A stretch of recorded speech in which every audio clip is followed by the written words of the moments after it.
one shot, one opportunity to seize everything you ever wanted in one moment. Did you capture it? Just let it slip. Yo.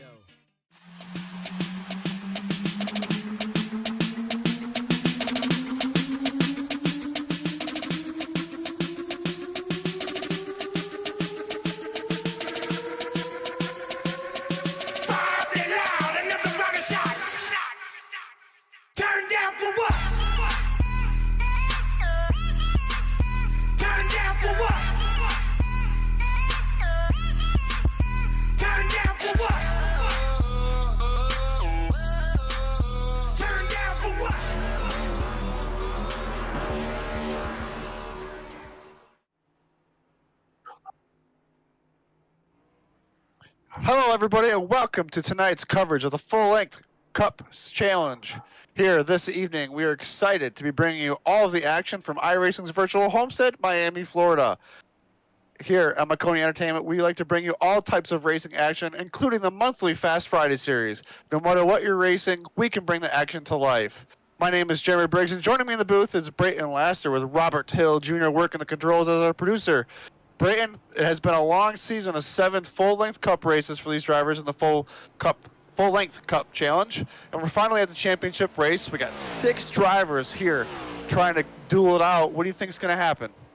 Yeah, 6 drivers, and it all comes down to a quick 267-lap, 400-mile dash to the finish. See those drivers listed on their screen there: Clayton Hoffman, Patrick Gitter, Lucas Hoytsma, Matt Sayani, Adam Benefield, and Matt Long. All those drivers are going for a championship here tonight. Whoever finishes in front of one another, that's how we're going to settle it. Pretty quick, pretty easy. See the race format in the bottom left of their screen.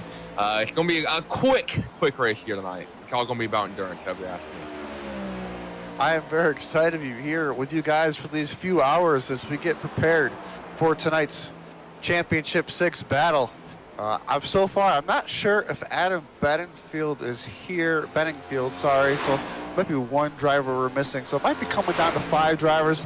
We'll have to see how that plays out. These drivers right now are in a warm-up session. Excited to be here. Like you said, Homestead, Miami, it has lots of grooves. That progressive banking really leads to a lot of great side-by-side battling. Over this week, though, I've seen a lot of drivers using the bottom and it working out. We'll have to see how it plays out here tonight. It's gonna be pretty fun all night long, Jeremy. Just a few moments left in this. What do you expect tonight with the track temperature being hot right now? I believe it's 100 degrees. We'll see it pretty much progressively get cooler, I would assume, as we get later in the day. What do you think these drivers are going to do with these runs? What do you think they're going to do for a line? Yeah, it is blistering hot right now. I see it right there on the screen. 100 degrees track temperature. It was averaging about 100, 101 in practice. I think once you get, every car on track, we have plenty of them here in the field tonight. looking at, I believe, 30-plus drivers. So we're going to put some rubber down. It's going to be hot. It's going to be slick. Tire wear and tire saving are going to be huge for these long runs. You mentioned those stages there, lap 80 and lap 165. You're going to have to pit, though, if we don't get a caution. The good news, though, for these drivers is when they do come down the pit, they will have a set of tires waiting for them for the majority of the race, 7 sets.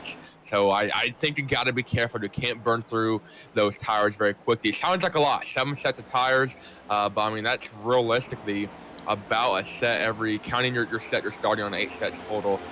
I mean, about every 30 laps, give or take. I mean, it's not very long indeed, so you gotta be careful with the caution. See the race announcement there, bottom of the screen, 3 green light checkers, no fast repairs, and a slow rolling 50-mile-an-hour pit road speed here for full length Cup Challenge tonight. We've just got about a minute left in the warm-up, and once we finish up this warm-up, we'll go through this awesome starting grid. I believe, like you said, of about 30 drivers. Great to see all these drivers here to participate. Once again, this is the final race for the full-length Cup Challenge, as they are already, I believe they're already getting ready for the 2025 season. So if you have not, go out there and check them out if you want to participate in next season's events. I believe that is the 2025 schedule right there on your screen. Looks like, I believe, Maconi Entertainment may be the broadcaster for the next season. Hope to confirm that here at some point. Lots of money on the line, awesome variety of tracks. It's going to be a jam-packed season next year, and excited to see that being. I'm hoping they're broadcasting every race, so it'd be great for the drivers too to really show their stuff all season long. Just a few seconds here left. Looking at our times, though, person on top right now, Jonathan Delaney, seems to be kind of having the speed here tonight all along between practice and qualifying this warm-up. We'll have to see how it plays out for him. As warm-ups are officially complete, these drivers are now getting ready to grid up for the 400 miles here for the Vice City 400 here at Maconi Entertainment. We'll get ready to run through this lineup of awesome drivers. The field is just jam-packed with talent, and as you can see there, like I said, Jonathan Delaney is our pole sitter here tonight, with Patrick Gitter there starting in 2nd place. 3rd place is the 00 of Andrew Dyson. 4th place is going to be Bryson Hixenbaugh. 5th place, we've got the number 4 of Matt DeCiani. He is one of our championship 6 as well. Stephen Williams, the number 98, will start 6th. 7th starting position, you got the number 92 of Clayton Hoffman. In the 8th starting position, you got the number 26 of Paul Hill. In the 9th starting position, you got the number 28 of Matthew Long. In the 10th starting position, you got the number 97 of Lucas Hotzma. In the 11th starting position, we got the number 10 of Robert Miller. And in the 12th starting position, the number 20, Devin Mirios. In the 13th starting position, you got the number 15 of Ralph Hitchinson. The 14th starting position, you got the 04 of Cody Porter. And the 15th starting position, you got the number 80 of Kirk Mills. Britton, take us the rest of the way. John Ross, they're going to be rolling off 16th outside of Kirk Mills. John Avila behind these drivers there in 17th. Nolan Hogsden in 18th. Tanner Marty in 19th. Corey Cook in 20th. Chad Sandra there in 21st. This outside is going to be none other than Leroy Cloveland. Dave Mayberry making his series debut tonight here in 23rd. Jordan Person in 24th. So that's going to take a time, but not the last of our starting grid. William Owens all the way back in 25th. Then you got a couple drivers electing to not take a time tonight. That includes Bobby Anderson in 26th, Jeff Chandler in 27th, Tim Phillips in 28th, Daniel Lewallen in 29th, Steve Benjamin in 30th, Dave Hoytsma in 31st, and then Bryson Alexander. Rolling out your list of starters. Alexander not yet on the starting grid, actually starting from the garage. He was able to make the track. Will be in 32nd. Pace car lights are off. The field coming around turn 4 this time. Barney the flagman should have the flag in hand as the pace car now makes a left-hand turn. One more time in the 2024 season, we are underway here for the full-length Cup Series Challenge. side by side for the lead right now between Gitter and Dulaney. And you got the Andrew Dyson machine there in third, kind of by himself, trying to buy his time. These drivers have a long ways to go in these first couple of stages. They want to get comfortable. They've got a long ways to go. We'll see how these drivers pan out here for these first couple turns. So far, we're clean and green. Now all 5 of your playoff drivers started within the top 10. Patrick Gitter there taking the lead on lap 1. He's chasing the championship. He's chasing the lap sled as well. Lap number 1, give it to Patrick Gitter. Looks like right now a majority of the field electing to ride on the bottom of the track. As these drivers run throughout this run, you'll see them potentially progress up towards the top. We'll see how that plays out. Track temperature as we started, we're starting at 99 degrees. Still blistering hot, and these next-gen tires are very sensitive to heat. These drivers got to be very patient these first few laps, not to get those tires upside. You can see a couple cars right now getting loose on the exit of 4. That's going to upset that right rear as Brayson Hicksonbaugh finds himself up 1 position from the start. Finds himself now in 3rd, 4th, Andrew Dyson. 5th is Clayton Hoffman. Right now looking at these drivers, you got the 92 Hoffman, you got the, I believe that's the 69, sorry, excuse me, 68 of Brayson Hicksonbaugh. Right there behind the 3 of Jonathan Dulaney. You got the 00 of Andrew Tyson, the 92 of Clayton Hoffman. Behind him is Matt DeCiani. Number 4, Paul Hill, right there in 7th. Robert Miller right now, the biggest mover into the top 10, up 3 spots, running in 8th. Becky Long just hanging out here in 10th, with Stephen Williams running out our top 10. Looks like right now drivers are just getting comfortable.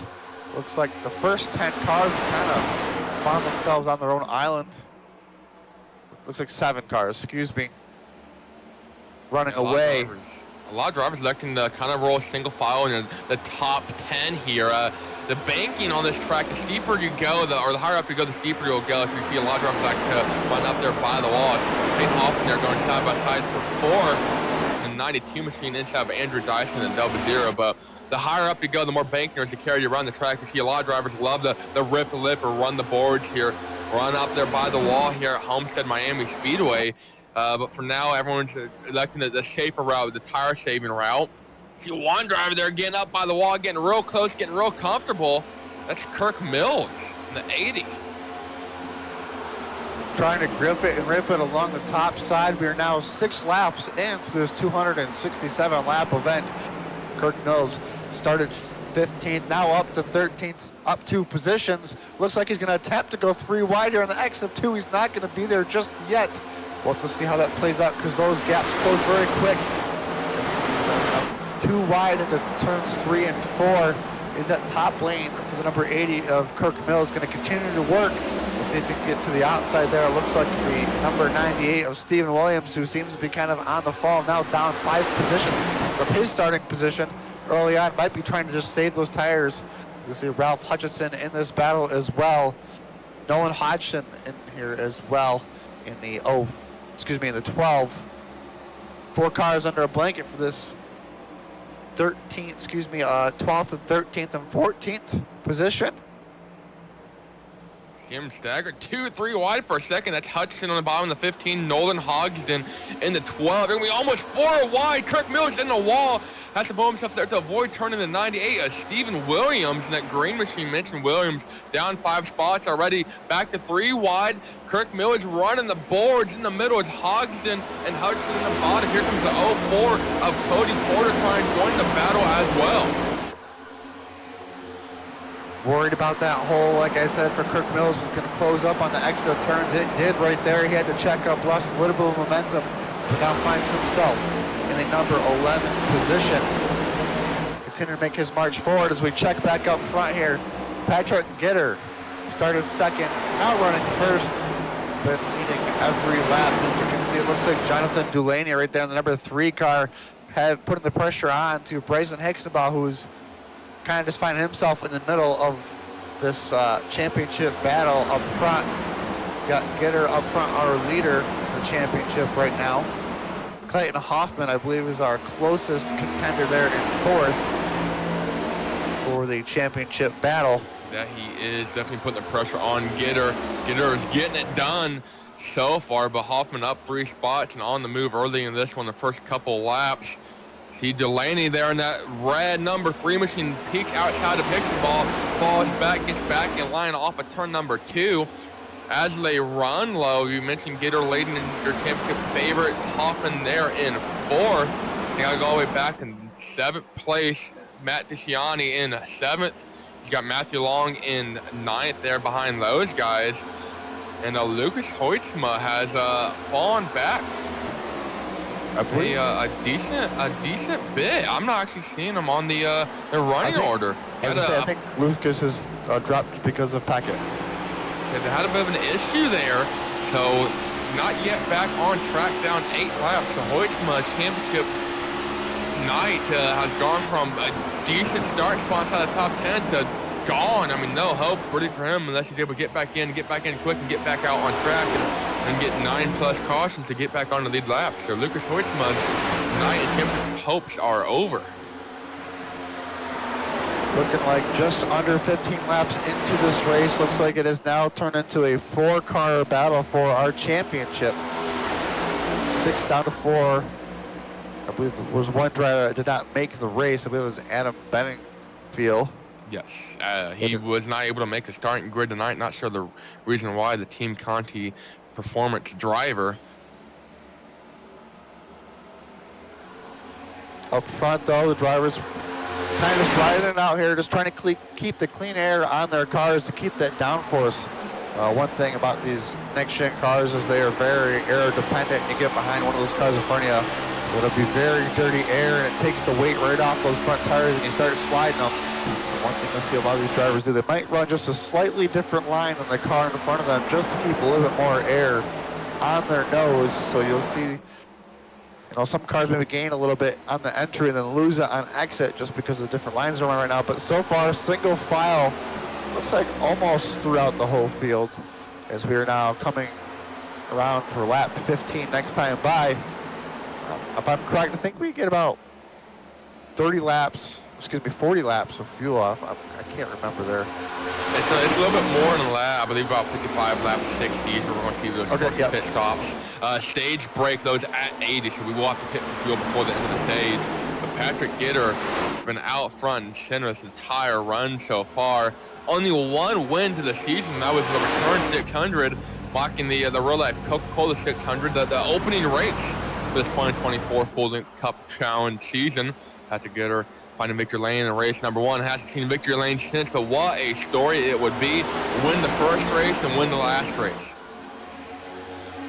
In my opinion, that'd probably be the 2 most important races to win, the first one and the last one. If it gets you into the championship, then it'll help you finish winning that championship. You really cannot complain there. So looks like we're about, we'll say 45 laps away from pit stops potentially. I'll have to see how these drivers, as we got a couple battles for position potentially up here for the lead. Looks like the 68 of Bryson Hexenbaugh looking down low, but the 92 of Clayton Hoffman's going to make that top line work, get to his outside. As it looks like the 68 might have been trying to make a move on the Gitter machine, who moved up. And then he goes back down to the bottom, but Hoffman up on the top is going to make that pass for second place. Move Hoffman up 1 spot there. Sorry, Brayton. Go ahead. I appreciate it, but Clayton Hoffman definitely getting the magic out of the hat here.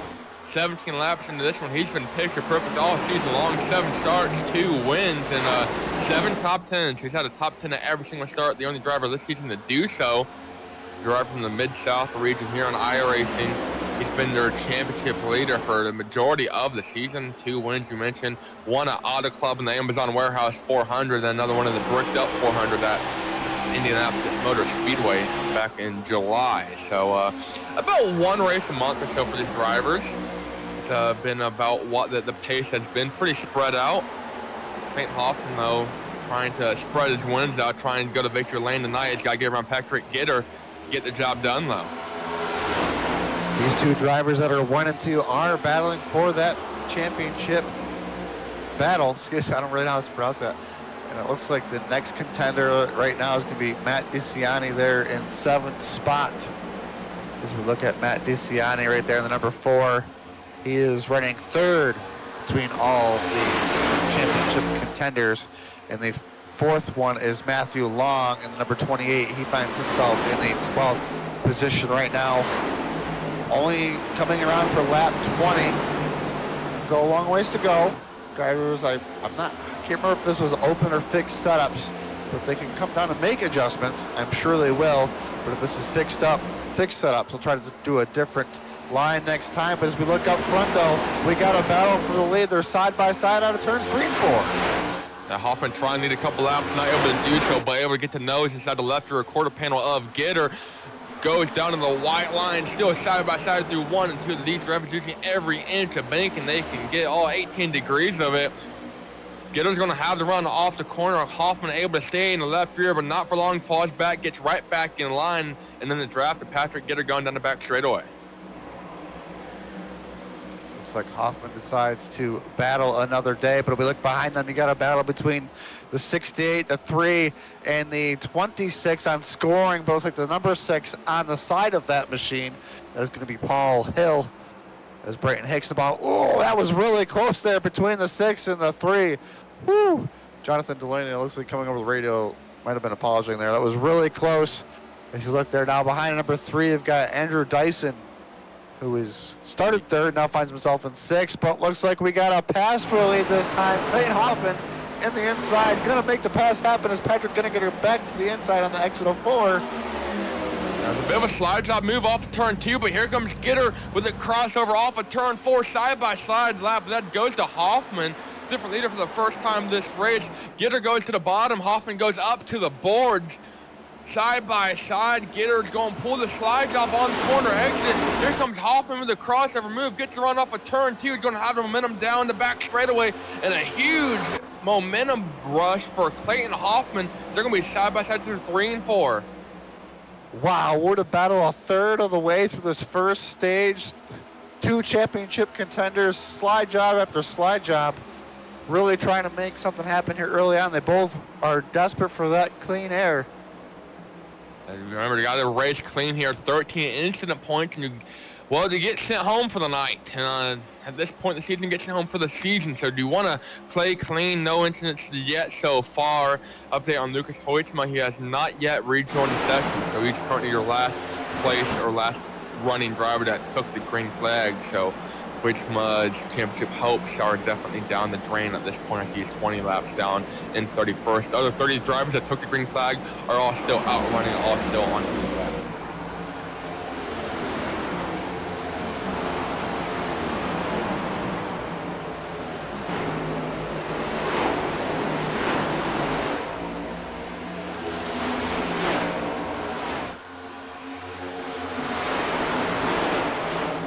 Let me tell you, Jeremy, watching these drivers go out here and just rip the boards like this is... There's not many tracks that go out here and run the Highland like that. And just the sound of it, the look of it, the aesthetic, it's definitely a true one-of-a-kind experience. Homestead definitely plays a role with a lot of challenges right now. It's a very dominant track. Drivers can still see. I know sun can become a visibility issue down the front straightaway potentially here later into the race, as we are now 25 laps into this race. Green so far. We'll go through the field a little bit. We'll start up front. There you got Patrick Gitter right now leading the way, pretty much leading almost every lap except for maybe 1 or 2. Clayton Hoffman, our other leader, also the other championship contender there in 2nd position. The 3rd spot right now, you've got Paul Hill in the 26, trying to get to the inside of Hoffman there. Got Brazen Hicksonbaugh here in the 4th position, number 68. 5th spot, you got Jonathan Delaney. I believe he was our pole sitter. Matt DiCiane running in 6th right now. Behind him, you got Andrew Dyson, I believe, from down under in Australia. Nolan Hodgson is up 10 positions, running in 8th. I believe one of our biggest movers. 9th spot, you got Devin Medeiros, number 20. Robert Miller rounding out our top 10. Kirk Mills, we saw him up towards the top there earlier on, still finds himself up towards the top, running in the 11th position. Matthew Long, our lowest running championship contender right now, running on the track right now. Ralph Hutchinson is in 13th. Cody Porter is in 14th, and rounding out our top 15 is Johnny Avila these drivers pick and choose from what line they want to run, and we're at that point in the run where you save your tires great. If you didn't, well, you better hang on, because lap times are already about a second plus of where they qualified at. So the fall off already hitting a second or so, fall off 28, 29 laps of this run. Right on board now for Jonathan Delaney from Pennsylvania. Their pole sitter currently runs that 4th spot, trying to chase down that 6th in front of a Paul Hill. And maybe go get a shot at regaining the lead. Delaney, remember, started on the pole, hasn't led a lap all night though. And pretty much all Clayton Hoffman and all Patrick Gitter, these two have traded the lead. And they're about to trade it one more time. Right on board now with Gitter. Looking on the inside of Hoffman, the way these two are throwing sliders and pulling crossover moves, you would have thought this was the last lap of the last stage here. We still have well over 230 laps of race left tonight, and these two are definitely leaving it all on the table here in the first stage. And when we were going through that top 15 there, Brayton, there actually was a pass for lead. I did not catch it, but Clayton Hoffman has led, I think, the last couple of laps, as Patrick Gitter is now trying to get that position back. But if he looks in his rearview mirror, he's got the 26 of Paul Hill all over his back bumper, now putting his name in the mix. All over a back bumper, though, with him, you've got Jonathan Delaney, who was a pole sitter, but looks like Patrick Gitter, the 21, is going to attempt to get that pass down the backstretch. He does not. Side by side for lead between Hoffman and Gitter here through turns 3 and 4. Man, these top line, bottom line runs are just panning out great. They're still side by side through these turns. Who is going to make the pass? And oh, what a close moment there between our two championship leaders. Holy cow. How did Hoffman not get back in the rear of Gitter? I do not know, but look at Paul Hill. He's like, you guys keep battling. I'm going to come here and try to steal second place. He's down the inside of Gitter. Gitter, who's our championship leader there early on, now finds himself almost one car back from the car he is battling for the championship spot right now of Hoffman. As you can see there, Hill gets a little bit tight there on the bottom of Gitter. Going to try not to make contact with him. Gitter's going to get that position here down the front stretch, the top 6 or 7.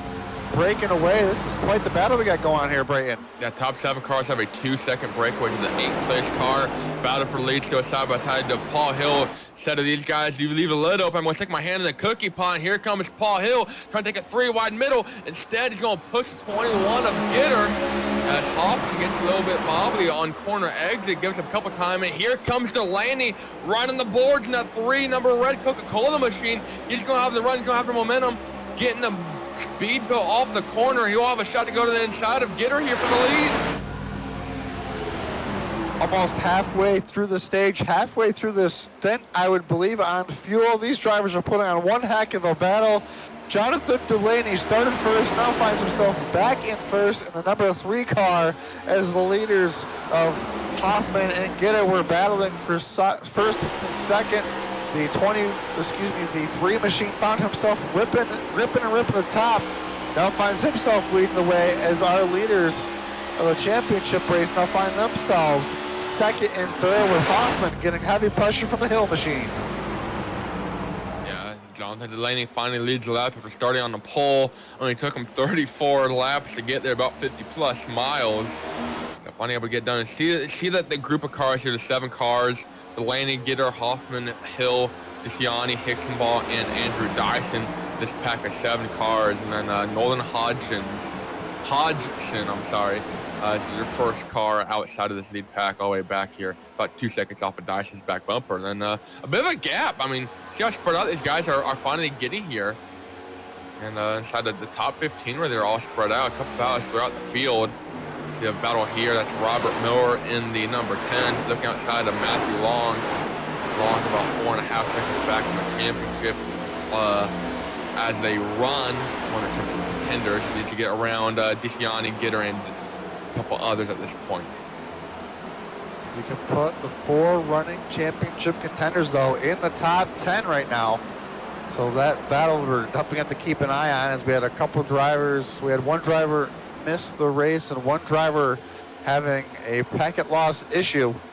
So like we said, that brings it down now to a 4-car battle for the championship here for the full-length Cup Series Challenge. These drivers might be thinking about pits here very shortly, as we are now probably about 10 laps away from potential pit stops. We'll have to see how that plays out the drivers will be within their window, as this first stage is 80 laps. We're coming to about halfway through this stage, and the next 3 to 4 laps, these drivers up front now have calmed down.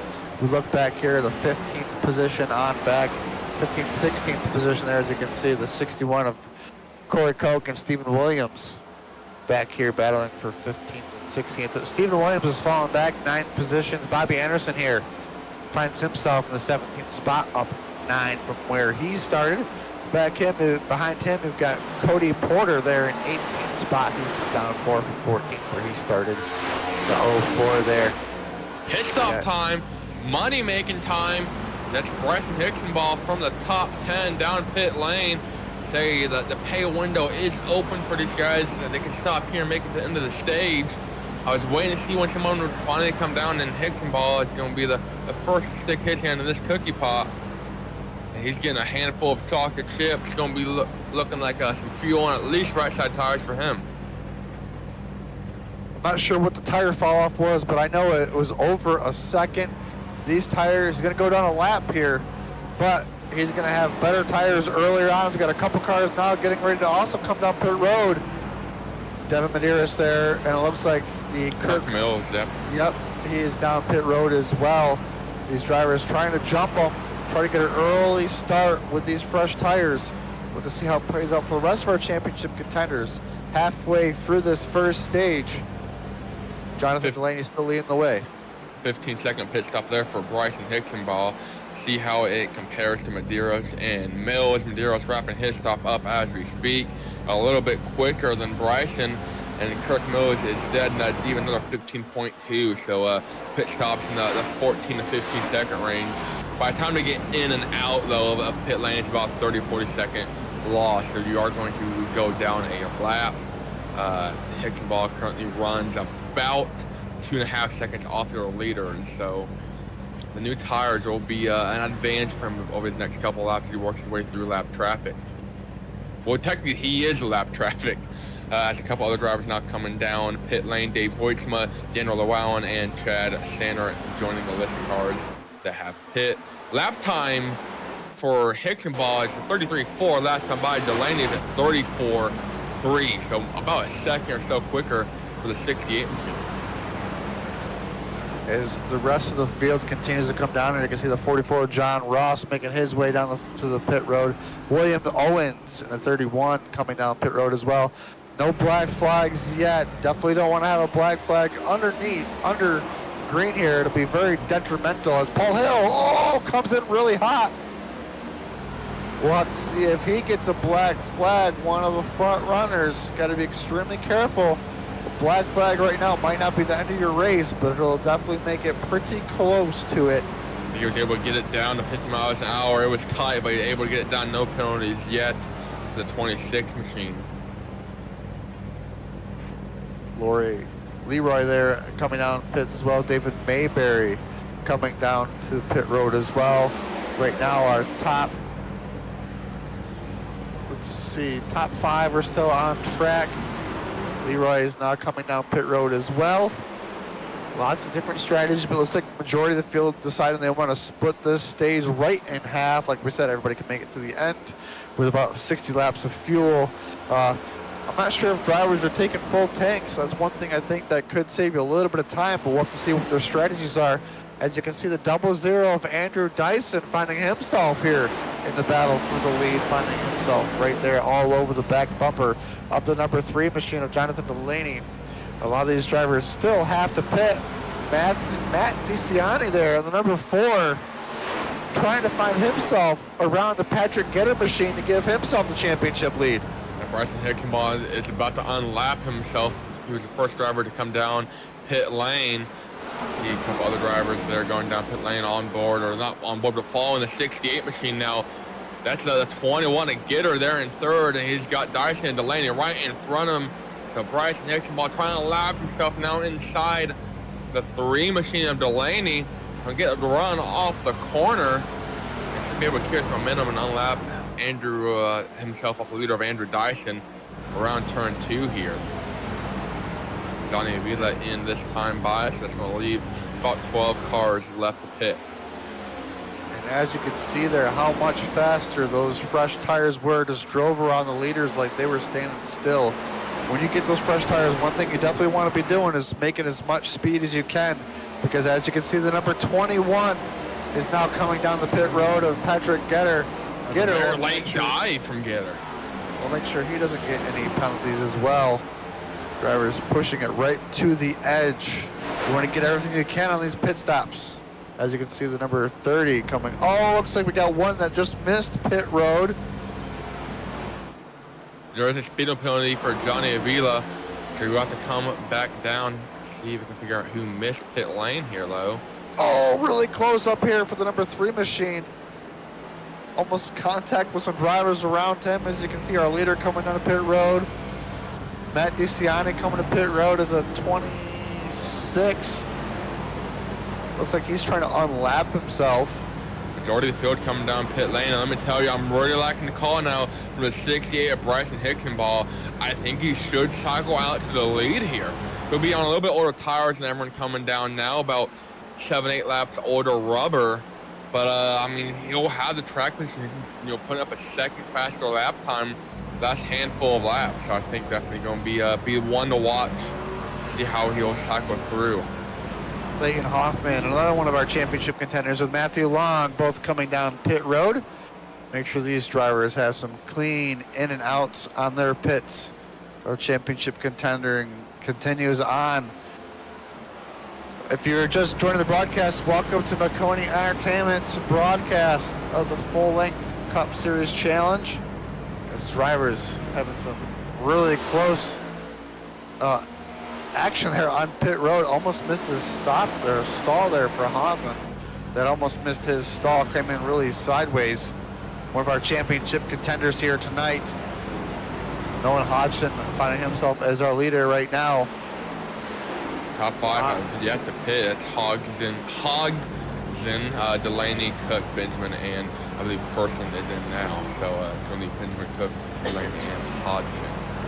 Your leader, your top 4 yet to pit. Hoping for a caution. If you go about 5 to 10 more laps, they're going to have to pit. But I think this should cycle Bryson Hickenball to their lead. All said and done, and by a sizable margin too, about a second and a half over Paul Hill and Devin Madera. So Hickenball was running inside the top 7 at lead pack breakaway, hit about 3 or 4 laps earlier than the rest of the field, and he's put up a huge advantage early on. I think we'll see how it levels out in about 20 laps, 20, 30 laps, and then the final closing lap to the stage. I think it's really going to really start to hurt. But as of now, it's looking like Bryson Hickenball comes up in a great spot. 12 of Nolan, able to get down pit lane. They have a late dive there from their leader, but Delaney, Cook, and Benjamin all stay out. And just another example of how good these drivers really are. I believe there might have been only 2 penalties and maybe just a driver or 2 that might have missed pit road. But out of 30 cars here tonight, really good execution by a lot of these drivers to make it in and down and off of pit road. Very tricky scenarios with those hot tires. They don't want to grip when you're coming down to pit. It looks like, as you can see there, Delaney getting extremely sideways, and as you can see, really smoking the tires coming on the pit road. So far, no penalty. We'll have to see how it plays out. But just talking about drivers coming on the pit road and not having any issues. It's been a pretty clean run for the most part for these drivers here in this field. A bit of backstory. I mentioned this is a championship race. This is the 8th race of the season, and the full-length Cup Challenge, well, it's not called that for the fun of it. Every race this season, every race next season has been the replica of a full-length Cup race. The NASCAR Cup Series, a real-life race there on Sunday. So, I mean, the return 600 was a full 400 laps, mocking the Coca-Cola 600. All the way, they ran the Auto Club race, 200 laps, the Amazon Warehouse 400, the Texas 2009 race, or Texas 2009 setup here on iRacing, 334 laps, so the Hawk 2 of 500 there, IMS 160 laps, Daytona International Speedway for 160 laps, Beverage Battle 400, the Coben James 500 at Bristol for 500 laps. A couple weeks ago, And then the last race there where Andrew Dysak took the lead and took the win, New York Street Race at Watkins Glen for 9 laps. So all our replicas have a full Cup race, 3-4 hours long. And there's not very many leagues or very many races on the iRacing platform that have a system that's as, I won't say the word brutal, but that's what it is. I mean, 3 or 4 hours straight in the car, and so far we've had no cautions for that. Yep, you said it right there, Brayton. Caution-free so far. These drivers doing a really good job as we look here at Brayson Hixenbaugh becoming our new leader after the cycles have completed. Paul Hill there just about a second away. But Patrick Gitter closing in quick. I think Patrick Gitter might get the lead here before this stage is over. Looking at how close he is definitely on the move, and I believe he's got about 10-lap fresher tires. And if we watch the tire game, we mentioned it. It's going to look great for Hixenbaugh in the early stages, but as we got closer to the end of the stage, he was really going to start to fall off. So looking at traction, top of the screen there, 99 degrees, and started out at 100. I think the technical green flag at 99, so it's pretty stable. Last time by quickest driver on the track is another Andrew Dysonlow, who's on the last driver's 2 pit lane, currently in that 5th position, rides about 5 seconds behind Hixenbaugh, about half a second quicker. So all the drivers behind Hixenbaugh right now are quicker than him by a sizable margin. I'm not talking 1, maybe 2 tenths, I'm talking 3 or 4. So he will get caught up here. Paul Hill currently in second, making up a ton of time.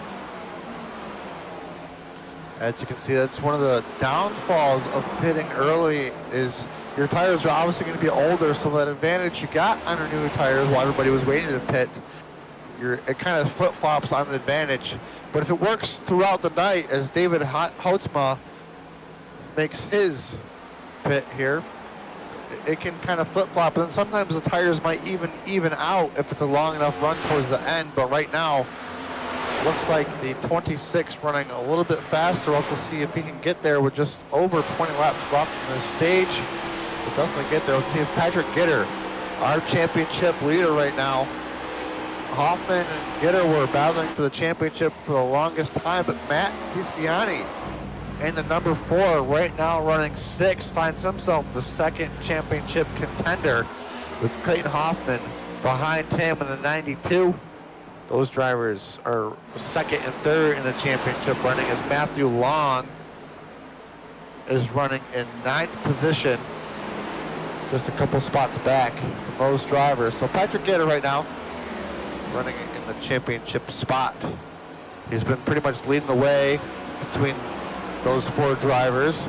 Clayton Hoffman was really giving the pressure to Gitter before the drivers came on the pit road, but as you can see, as the pit cycle went away, all these drivers doing different types of pit strategies. Some drivers lost a little bit on pit road, some drivers gained a little bit on pit road. Hopefully they practiced it. I'm sure these drivers might have expected at least 1 yellow flag at this point, but it has not come to fruition. So as you can see, we do green flag stops, build all on different strategies, and right now the 26, the painted number 6 of Paul Hill, all over the back bumper of Bryson Hixenbaugh in the 68. Very shortly here, we're going to have a pass for the lead. Paul Hill looks up the hill, running the lower middle groove there, going to get the run off of turn 2, get some momentum for this battle for the lead, and he's going to clear Hixenbaugh big time before they even reach turn 3. The new leader, number 6 of Paul Hill.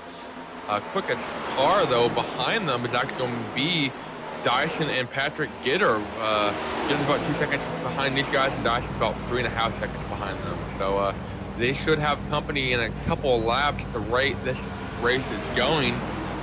Patrick Gitter there in third. You know, mentioned of the championship favorites, it's winner take all. Whoever the highest finisher, playoff driver of those 5 drivers that showed up tonight that we mentioned previously. You know, whoever's the highest ranked driver after 267 laps, not counting overtime, well, they're the champion. Points for stage points, or they don't really matter. Patrick Gitter has taken home the most stage points this season at 72 across these previous 7 races, so averaging 10 stage points a race. I mean, he can go out here and be picture perfect, and if he gets wrecked in the late stages of this one, It sucks, but you know it's a winner-take-all format, and ultimately 1 point was the difference between Robert Miller, who's currently running inside the top 10, and Adam Benefiel being in and Miller being out at the playoff here. 6 drivers tonight here, all going for a chance. We mentioned a couple times here, looks like 2 of those drivers' chances of a championship are already over, with the first stage yet to be completed. I believe as of right now, I think 4 drivers that have started tonight are out. 3 to 4 drivers. Quite a few cars still on the track, as the stage is about 17 laps away from being completed. Lap 80 is the stage break for these drivers. 267 laps here tonight, full length, as we've said multiple times. I like being up here in the broadcast booth, but being in the driver's seat's got to be a lot of fun as well. Homestead this week on the iRacing server, I don't know if it's because of the time of year, but it's been very bottom dominant. As everybody's very used to late in the year, around November, we see the cars just pretty much right on top there. You can see Kirk Mills in the number 80 rocking the top. Not a lot of drivers up towards the front on the top, so not sure if it's a different time of season, but very unlike Homestead to be very bottom fed like this. And Patrick Gitter is just a second away from taking the lead away as he goes to make the pass around the number 68 of Bryson Hexabaugh. Yeah, I see Hexenball definitely starting to fall. Patrick Gitter gets around him there in the 21 machine. Get her up to second. Getting her done, driver. I got chased down Paul Hill. Only about 15 laps left in the stage. And see Andrew Dyson also was starting to enter a picture of Matt Disciani back there in 5th. So there's a couple of car lengths behind these drivers, about a second half though. In reality, in the closing laps of the stage here. As we mentioned on with this championship format, it's winner basically take all, or whoever finishes in front take all. So stage points don't really matter to these 4 drivers that are battling for the championship right now. They just want to finish in front of the others, as Patrick Gitter, like I said, getting it done tonight, leading the way. Matt Maconi finds himself as a second driver. Clayton Hoffman and Matthew Long rounding out our championship 4.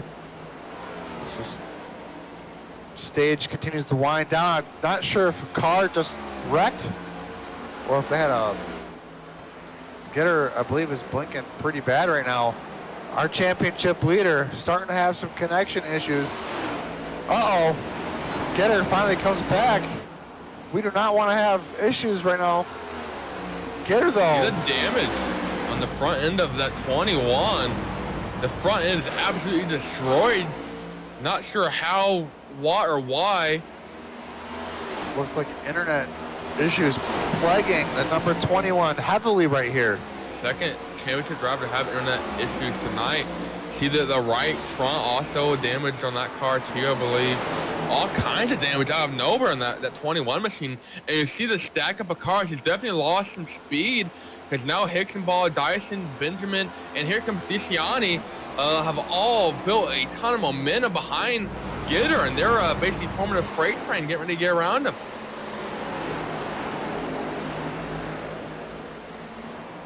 As more championship drama unfolds, Gitter's car really hurt on that front end.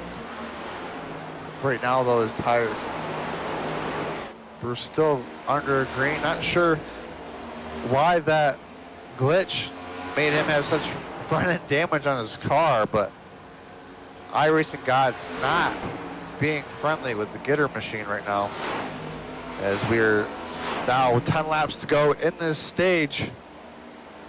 Drama unfolding. I'm sure Gitter's desperate for this stage to come to an end, because he's going to want to get all that damage fixed.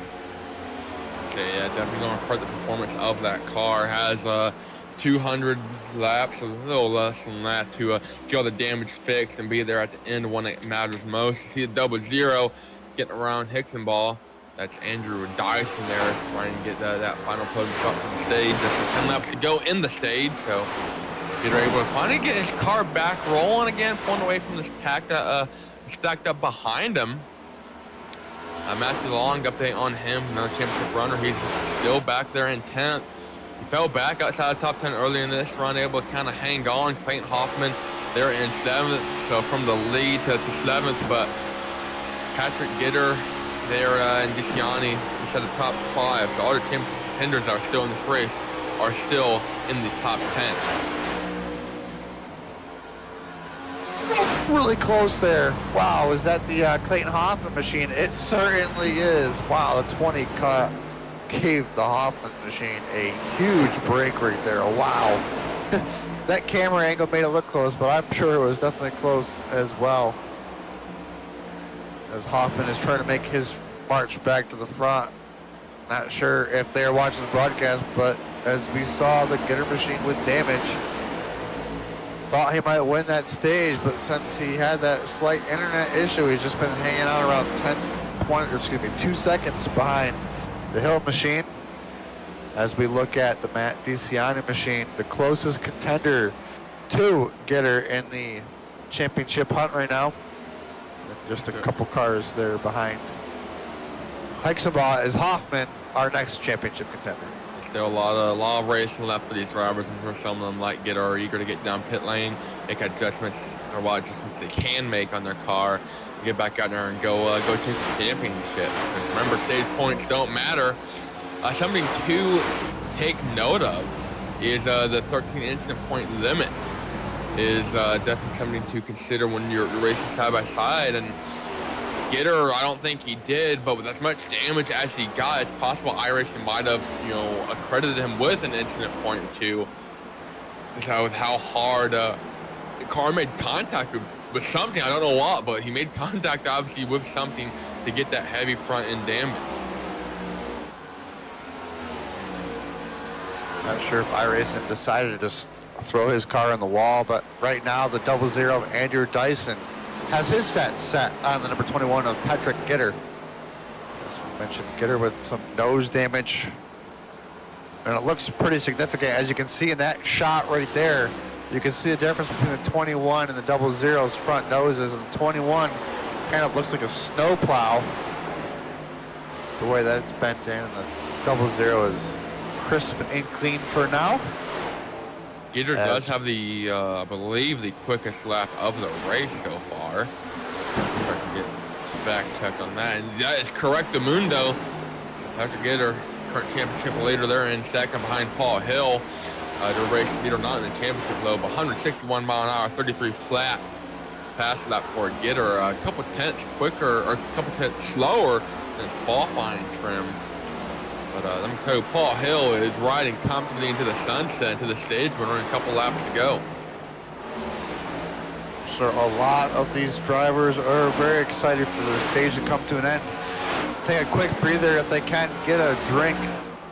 Just running flat out right on the edge for 80 straight laps to begin this 400-mile, 267-lap event here at Homestead. Does some great racing throughout the whole field as Andrew Dyson running where he started though, but trying to get one more spot before the end of this stage, as we got about 3 laps to go in this stage. Paul Hill doing really good, staying out front. I'm not sure if the Gitter machine's damage is what's kind of slowing him down from getting there. We'll have to see what happens with Dyson when he gets around Gitter, if he makes any forward progress to Hill, but I don't know if we'll be able to see that with the stage break very shortly away. A couple miles to go for Paul Hill to get the stage win. And mentioned Hexenbaugh dominant after the pit stop. Cycle falls back. He's falling back all the way to 5th.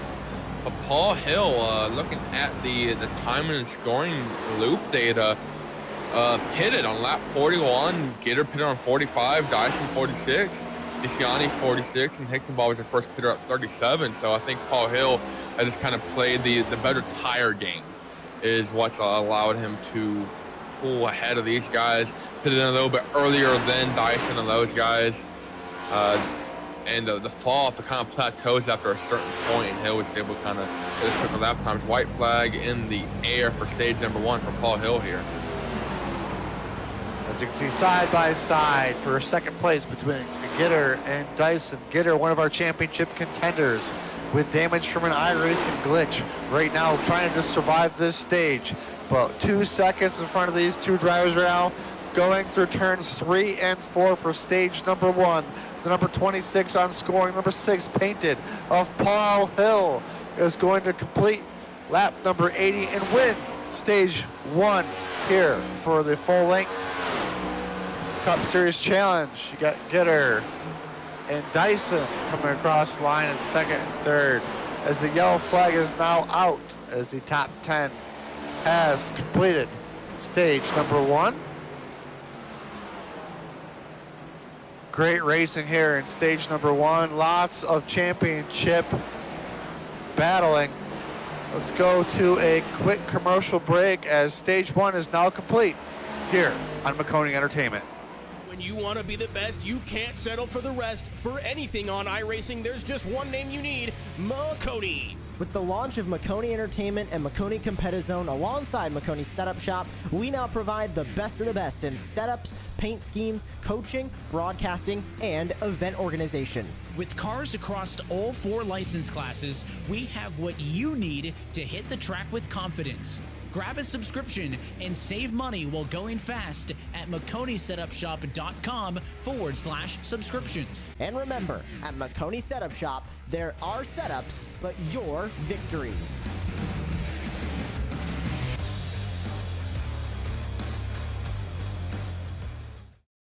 Racing isn't easy, but experiencing it is. iRacing puts you in the driver's seat with the industry's leading sim racing game. Drive on laser scan replicas of the greatest racing circuits from around the world. Go head-to-head against other drivers chosen by skill-based matchmaking to ensure competitive racing at every level. Compete across all your favorite series. In officially licensed cars, engineered to deliver the most accurate driving experience possible.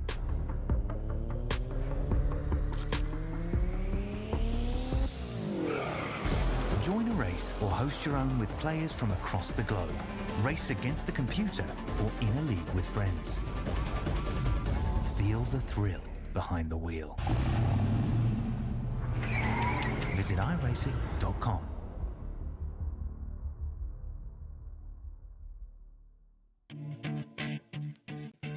Look,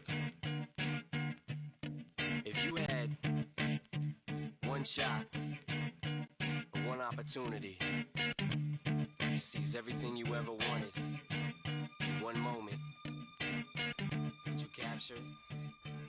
Just let it slip.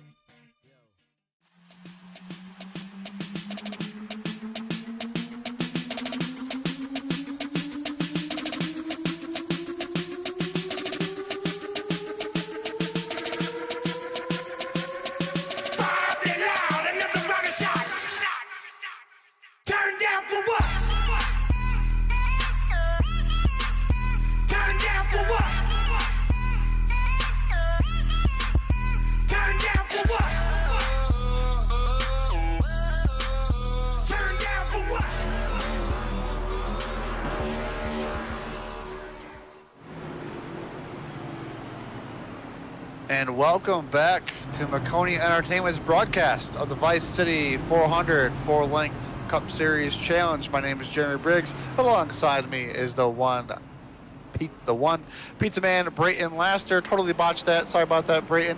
And of course, working the production booth is Robert Hill Jr. Pit stops were just complete. A lot of drama unfolding. We got the number 21 of Patrick Gitter, who's been our championship leader all night long, had some type of internet issue, now finds himself back here in 24th position. Went from a championship favorite to he's got a lot of work ahead of him. We'll see if we can grab a word here with Patrick Gitter.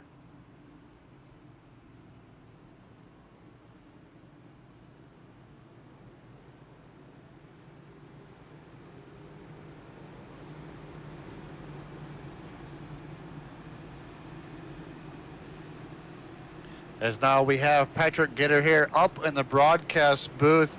Patrick, welcome to the booth, man. You've been having a decent night. Looks like you had a slight issue there. We'll try to get you real quick. You're coming 1 to green. What do you got to do to get back to the front? Yeah, man. Had a connection issue there and somehow got damaged when it was lagging out there. But we got it all fixed. So I think at this point it's just going to be patience, be aware of people that are around me, make some smart moves, and all the while not burn the tires off. So it'll be interesting, but I feel confident we've got time to make it happen. Well, Patrick, you now went from the championship leader to 4th position. You're going to go out here and win, or you just want to make sure you're in front of them? Man, I would love to win it, but at the end of the day, as long as you're the front finisher of the top 4, that's all that matters. So, and we'll see what happens. All these guys are good racers, so expecting a fun race that'll be real competitive. Awesome, Patrick. Thank you so much for your time. Coming back to the green. 10-4. Thanks, guys. Got to thank Patrick for his time here. Real quick, while we were underneath that green flag, or yellow flag pace, as you can see now, we are getting ready to come back to green. Drivers have made their pit stops after the stage break. Paul Hill, Andrew Dyson leading the way. Green flag is back in the air. Matt Maconi, current championship favorite there, gets around Dyson for a second, gets right in line behind Paul Hill, trying to go for the lead, wrapping the white line. Here comes Dyson, though, in the 0-0 in the middle lane. Dyson, strong contender here late in the stage break, now finding himself into the front. Matt DeCiani, though, right now our championship leader here at the beginning of stage 2, running in position number 2 in that team counting machine. We'll see how it plays out for him, as it looks like our next championship contender is going to be Clayton Hoffman, right now running in 6th, with Matthew Long battling for 7th and 8th, trying to find his way back to the front. It looks like we got the 53 of Steve Benjamin finding himself coming back down the pit road right after green here. Not sure if he has to stop for a penalty or not there. As you see the number 4 of Matt DeCiani running in 2nd position. Tony for Steve Benjamin in the 53 machine. So already having a pretty rough night, and gonna go a lap down to keep still passing by there in pit lane. The sole car on pit lane, 53. A couple cars are a lap down. Johnny Avila had that penalty in stage 1. William Owen as well. Those are your drivers that are a lap down and still running.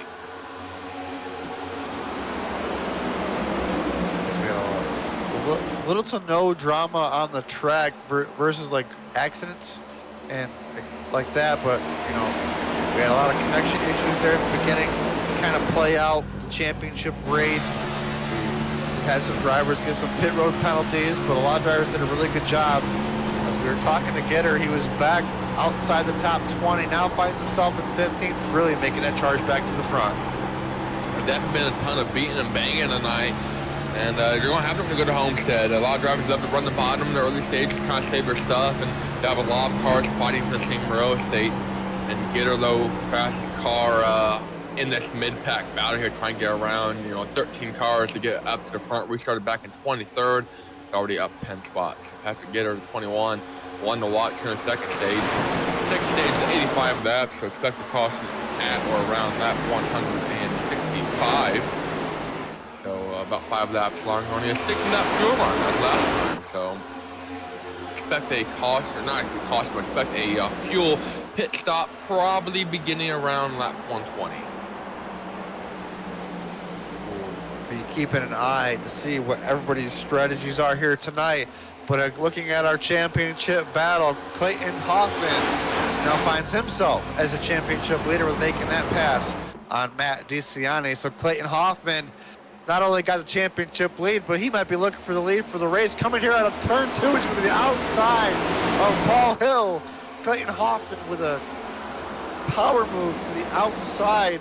Not sure if maybe Paul Hill might be trying to save his tires now that this run is underway, but Hoffman wasting no time getting to that clean air and setting his own pace. He wants to lead this thing. Hoffman been the man to beat all season long, the only driver with multiple wins. That's been coming in the bricked up 400 back in July at the Brickyard. Trying to win here tonight, trying to win the championship as well. Was the favorite coming in tonight. Statistically wise, had the most points scored out of any driver, most laps completed, most miles completed. So him and Matt DeCiani actually, I believe, tied for miles and laps completed. So both the drivers, they know how to finish in a format like that, or like this one we have here. Finishing is what is important. I must say, Gitter with an absolute rocket ship. Oh, really close there behind the 0-4. Cody Porter, as you look on the outside there. Got Corey Koch. Oh, bottom of 3 wide. Oh, he's trying to save it. He's going to get loose. Oh, it's against Gitter. Oh, my goodness. I cannot believe we caught that live. Wow. The 0-4 almost got and collected the 21 of Gitter, as we've got now our first natural caution here on lap number 94. Okay, replay, see what happened. Cody Porter in the 0-4 running in the 9th spot, like at the bottom of the track. He's going bobble coming off the corner there.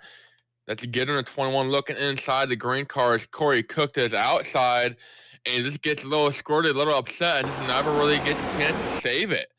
And at that point, they are inches away from ending Gitter's championship hopes. And the entire field does a good job at going inside, going outside, and at that point, just a nice little slow spin inside, doesn't hit anything, but brings the caution out in lap 93. This will not put us in the fuel window for stage number 2. Again, it's close, but not quite there. See a couple drivers, though, coming down and taking tires. I believe it's going to be Paul Hill. The number 12 follows him in of Hogsden, Hicksonball, Delaney, Robert Miller, Corey Cook, Gitter, Hutchison.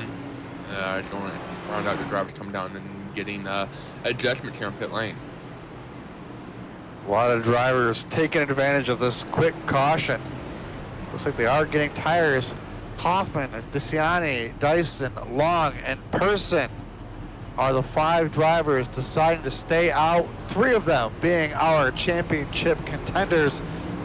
Looks like the only championship contender that decided to make a pit stop was Patrick Gitter and the number 21. We'll have to see how that plays out for the drivers in the top 5. We know the tire fall off here is tremendous. That was, I believe, almost a 20-lap run under green. I'm not sure about what. 10, 15 laps. 10, 15, Fall okay. flow was we took a green flag on lap 85, 86, and they were in their prime, I would say. They were turning some of their quickest laps. Actually, Hoffman turned the quickest lap of the race about 2 laps before the caution came out there. They will have a chance to cool his tires down. It's going to start hurting in about 20, 25 laps. They will definitely fall off a little bit harder than the ones that just got new tires. To see actually one driver thinking better of it. I'm not sure who that was. We have a driver 31. Owen. I believe he might be a lap car. I believe you are correct. Maybe William Owens, E31. Maybe hoping that the rest of the field of pit could get a wave around, and it's not going to happen. Johnny Avila does get a wave around low, and they would get back on the lead. That's after a stage 1 penalty for him. See if we can get a quick word of the driver. Who do you think we should chat with here, Jeremy? Well, let's grab our pole sitter, I think, of Jonathan Delaney, if he is available to chat. We'll see if we can grab that number 3 I don't machine. think he is. I hate to break your heart. Oh, yeah, okay. How about we get a ward with a driver that we've talked about quite a bit tonight, the 12 of Nolan Hogsden, whose name I've butchered every single time I've announced it. Nolan, how's it going? Hey, how's it going, guys? You've been in the heat of the battle this entire race, it seems, and we're rolling off here inside the top 10, I believe. Tell us a bit how the race has gone tonight. I mean, it's pretty special so far. I'm liking the way that the car is acting, especially when, hopefully the track temp lowers a little bit more as the race goes on, when the sun sets and all that. But I mean, the track's really slick right now. You got to really kind of drive it with your right foot more than your hands. But no, I got nothing to complain about. And then, this is a championship race, and you're not in the championship, but we've seen you up front for a lot of this race inside the top 10 racing against the championship contenders. When you're sitting there racing against guys going for a championship, do you race them differently, being one of the independent drivers, I believe, in this league, or do you just race your heart out because they're going for a win? I'll just go for the win. I mean, it's not, I think I don't really got anything to lose. Obviously, I won't go out of my way to wreck the championship contenders, but, I'll for sure race them like anybody else, really. All right, and then real quick before we go, can we get a clarification on how to pronounce your last name? Hodson, like Hodson. Perfect. Thank you. Well, good luck, and hopefully we're talking to you later. Yep. Thanks, guys. I was Nolan Hodgson. Hi, I'm still butchering it. There in the number 12 Iowa Farm Bureau machine. He gave it a shot. Yes, you gave it a shot there, Brayton. I'm not good at names either, but it looks like we are getting ready to come back to the green flag as Hoffman, Dasani, Dyson, Long, and Person, our top 5 decided to stay out. We'll have to see how that plays out. We've got about 15 laps on our tires. Green flag back in there. We're under green.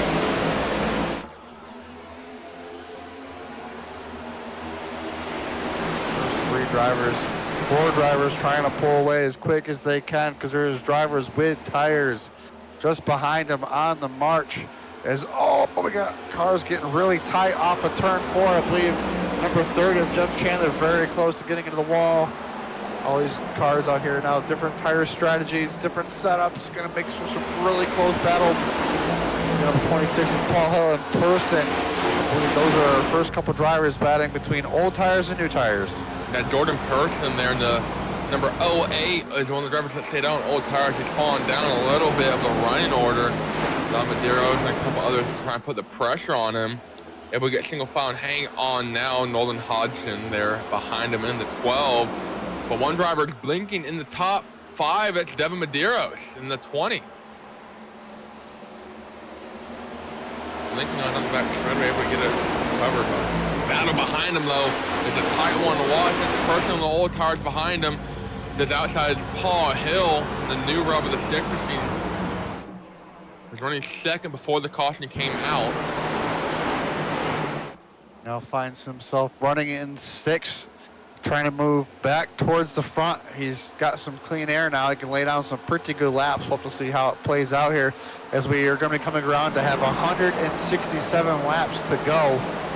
These drivers are putting on a great show here tonight. We got 2 cautions so far. 1 for the stage break, 1 for a single car spin. No wrecking involved yet. We'll see here. Probably towards the middle of this stage, though, a lot of drivers will be getting ready to maybe make some more moves, get a little more aggressive, and try and make their march towards the front.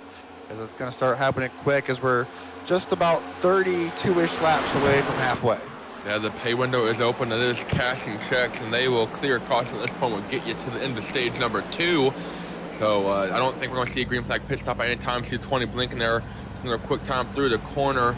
It's not a concern for the drivers around him yet, but that continues to be a concern for the series. Will let him know. 228 and Matthew Long there on the bottom. But I don't think we're going to see green flag pit stops quite yet anytime soon, because you mentioned they're going to go a lap down if you do green flag pit stop. So you want to hope for a caution. If pit wins are caution, no one should be good unless they're saving a lot of fuel, in which case they're going to be way off the pace if they're going to lose a lap anyway. A driver I wanna give a quick highlight on is number 19 though, Dave Mayberry. Running quietly in the top 25 all night long. That 19 machine of Mayberry. Normally runs in a couple of truck leagues. Just kind of does some iRacing for fun. A bit older. I got a chance to talk to him beforehand. About 54, 55 years of age, and says he was extremely outclassed coming into this league tonight. A lot of 5, 6, 7, 8,000 iRating ranked drivers, and didn't really think he was going to be able to contend. They're having a great run though, currently at 16th spot. He said if he wasn't able to contend in the first couple laps, he would probably just leave tonight. But Hayes ran 100 laps, plus 150 plus more. Yes, like you said, a couple of these drivers definitely have some real good talent behind them. And like you said, just running in the close to the top 15 right now has got to be one heck of an achievement.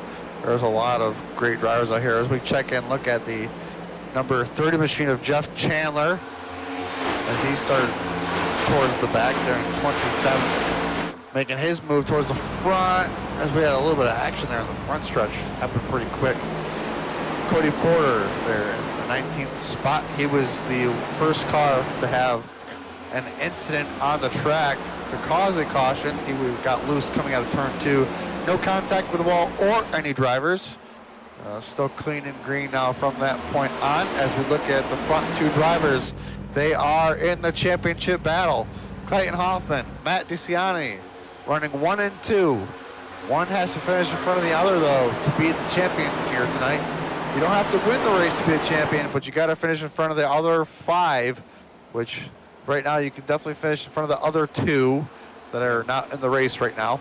Matthew Long there in 7th, and Patrick Gitter in 14th. There's Peter about to mention Lucas Hoytsma not here tonight, or not, he is here, disconnected early in this race from Adam Benefiel, not here tonight. Not sure where he is. He made the race here, the final 6 by 1 point, and then did not show up.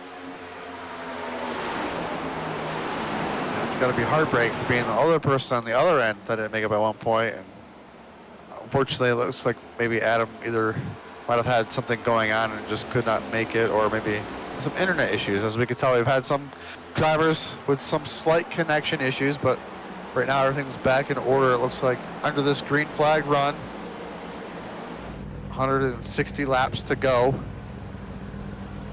Still a long ways to go. Like we said, we could go about 80 laps a stint. 60 laps a stint. I got confused with this first stage length. Our second stage, I believe, was 115 laps. Cannot remember off the top of my head.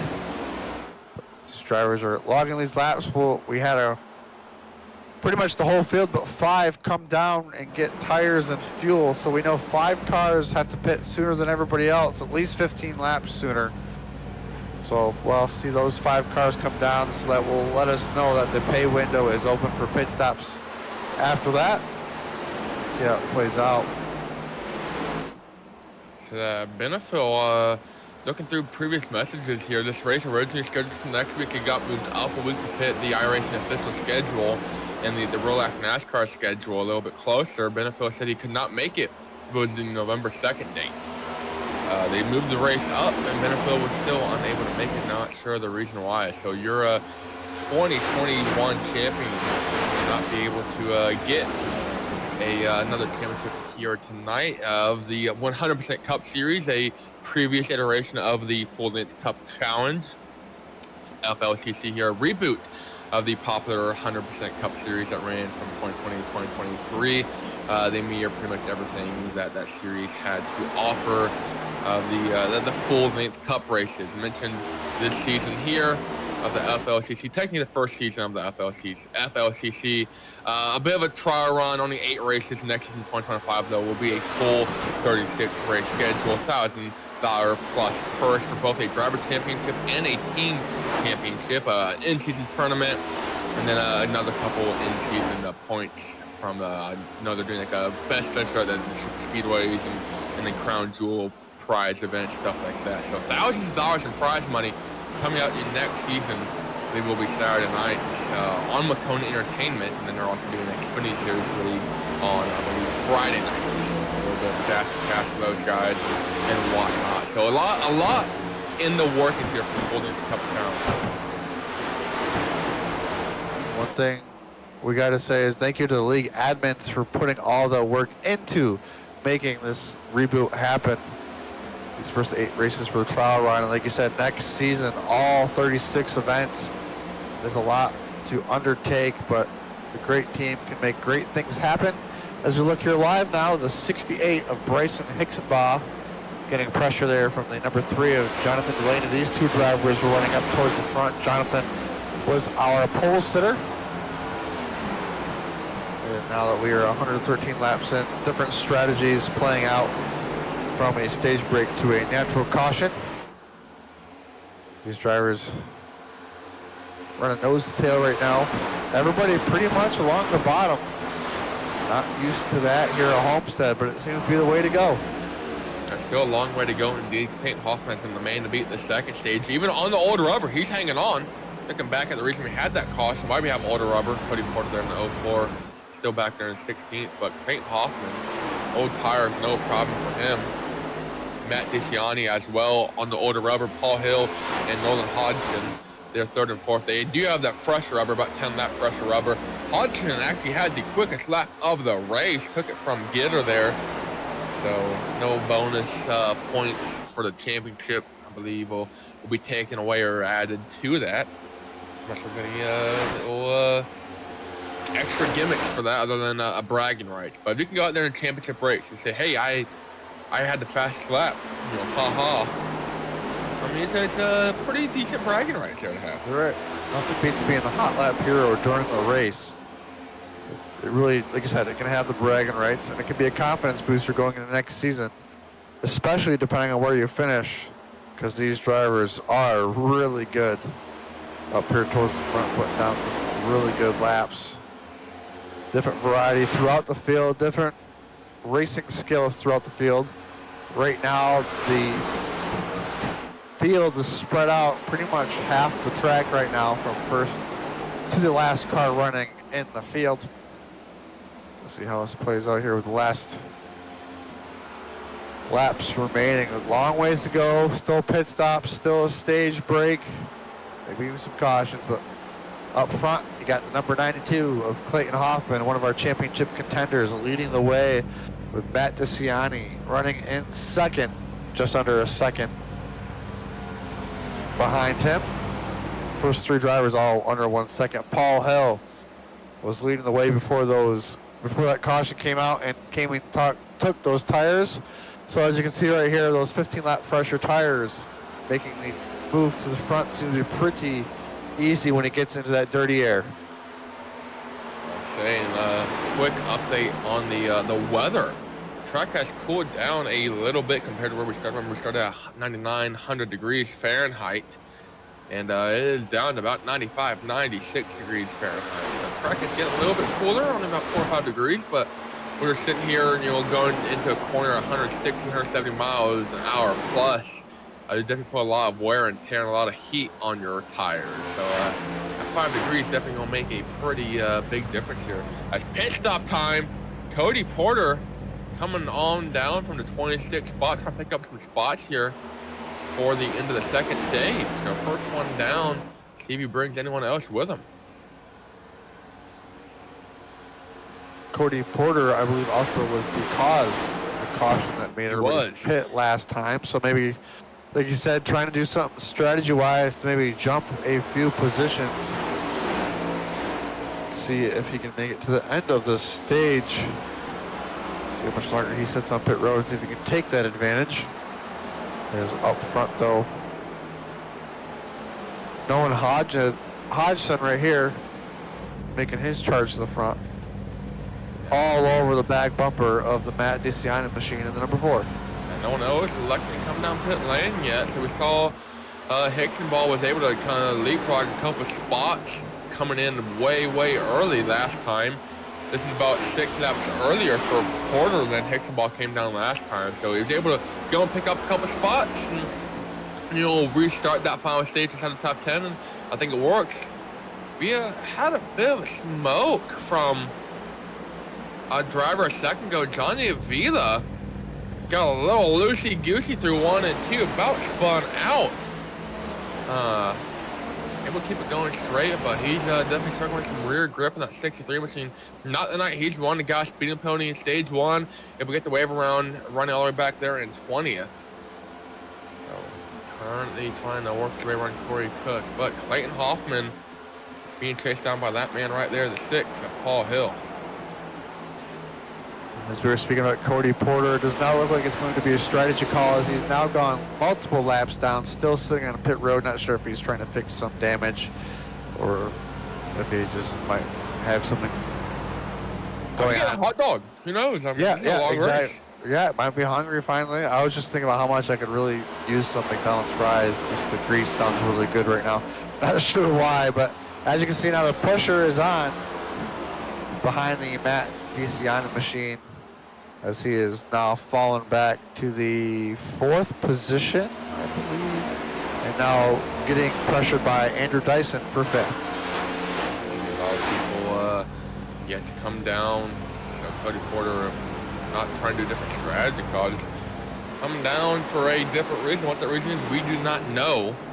But we're about the same point in the run where Hicksonball came down last time. Hicksonball currently in 12th.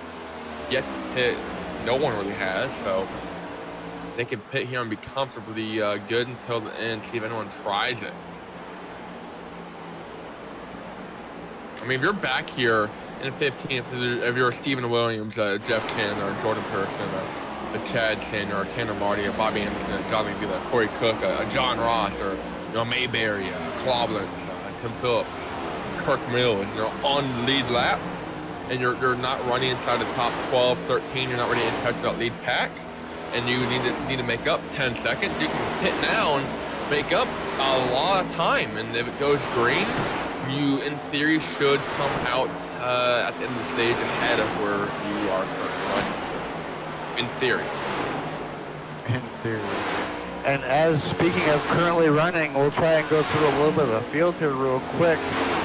As we said, the number 92 machine of Clayton Hoffman not only leading the race right now, but leading the championship battle.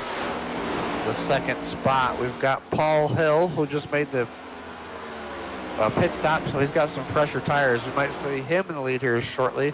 But on his back bumper, he's got the number 12 of Noah Hodgson, who's been making his charge in front. We talked to him under that commercial, the most recent caution.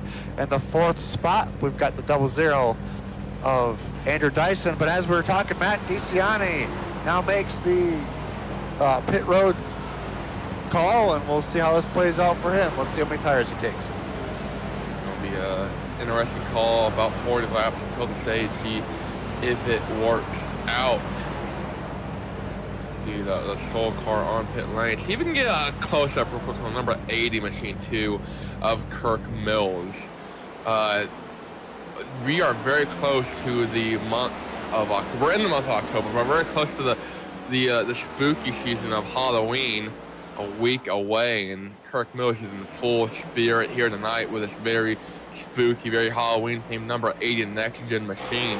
Bring back in the 24th position back bumper and all. Have that very spooky pattern. I'm kind of scared to look at it, to be honest, but looking for a good run here tonight. Sim Racer Kirk on the hood of Kirk Mills' machine. I'm going to assume he's Sim Racer Kirk. That would make a lot of sense. It would make a lot of sense. Speaking of Kirk, he was up towards the wall earlier on, now finds himself, looks like back towards the bottom as Matthew Long and Paul Hill now make the left-hand turn to come down pit road. So the pay window is open for pit road. Lots of drivers now making their left-hand turns. We have an update on Lucas Hoytsma, one of the championship contenders, broke early in this stage. Not his car, his computer. His device ran into a problem. He received a blue screen of death, ending his championship hopes and sticking a needle through it for sure. So, ouch. A tough break there for Lucas Hoytsma after a pretty strong season. I'm sure we'll see him next season.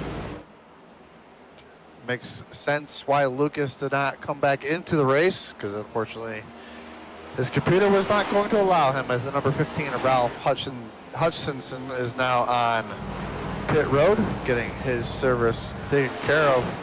I must say, these drivers that stayed out did a really good job staying up towards the front. Now we're going to have a lot happening under this pit strategy sequence. I believe David Mayberry might be making his trek down pit road. Jordan Pearson as well. Excuse me, Stephen Williams. Hiccups, excuse me, folks. This is 08 makes his trip down road. Like I said, number 19 as well, right behind him. Of David Mayberry and the 31. Also coming down pit road is Nolan Hodgson leading the way. Another new leader here tonight. He said track temp was coming down, and the track lights might be getting ready to come on. I'm not sure. We might be a couple hours away, so I'm not sure if in sim time we'll make it. It's 3:52 in sim time. I think we're still a little bit away from the track lights from coming on, but the cloud coverage is there.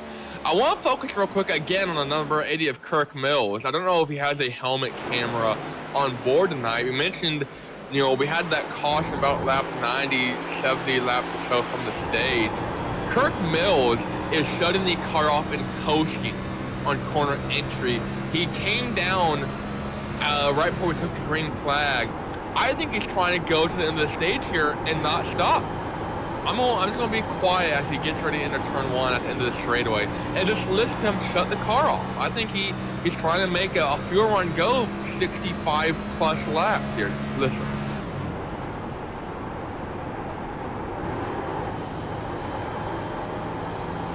Yep, that's 100%. Yep. That's not clutching, because the clutching is about 1,000 RPM, so he is completely shutting the car off.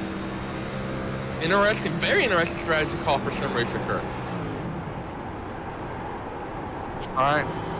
Trying to do a completely different strategy here and go out to the end of this stage, get himself maybe up towards the front. He said he's running 34 second lap times here, trying to coast away and see if he can make himself a stage winner. If anything, he'll try and leapfrog some spots, as Nolan, number 12, staying out over Dyson and Gitter currently. He's able to play the late game. It worked out for a couple others last time. Still about 16 drivers left to pit. Clayton Hoffman is back on the lead lap, though, just got around Nolan. So current highest running car to have pit, that's going to be Clayton Hoffman in the 92. Different strategies throughout the field. That's one thing that's really awesome about these long full races is you can pretty much do something completely different. And speaking of this long race, we are officially at the halfway mark, just under an hour and a half into this event. These drivers have been putting on a really good pace. Looks like Cody Porter has dropped due to a packet loss, so maybe he was having some internet issues, as well as the number 93 machine is on pit road. Tanner Marty getting his service completed. The number 12, like we said though, Nolan Hodgins is going to lead that halfway mark. That the packet loss for Cody Porter was he couldn't find the ketchup packet on the hot dog. Hey, the hot dog right now does sound pretty good. We got 132 laps to go. I don't think if we were able to get a ward of Cody, we can pull Cody in here, see what the case is. Now joining us for CVC here, the 04 of Cody Porter. Are you here? I am here. He is here. You're here, but you're not on track. What has happened? Well, my power just went out, so you caught me just in time, actually. Oh, well, that is good to hear. Hope you're able to get back in here. We thought you went to go get a hot dog. No, after my incident, something happened with the rear, and I think the diffuser got messed up, and I was trying to maybe get it fixed, but it told me that my damage won't be all repairable. Then I ate the wall, and I got another 45 seconds of damage, so I was going to go ahead and let it get all fixed. I took a bathroom break, and now my power was out, so fortunate events. Well, hopefully you're able to get back in here, at least finish the race strong. And while you're sitting here working on everything, tell us a little bit about your season and a little bit about the incident too that happened. We saw you going 3 wide off of turn 2 and a bit of a bobble there, and it didn't hit anything, thankfully, but it was close. Yeah, season's been fun. We've been pretty fast. The bobble, yeah, I was trying to give everybody room, and I got a bit loose trying to avoid, I believe it was Corey was outside of me.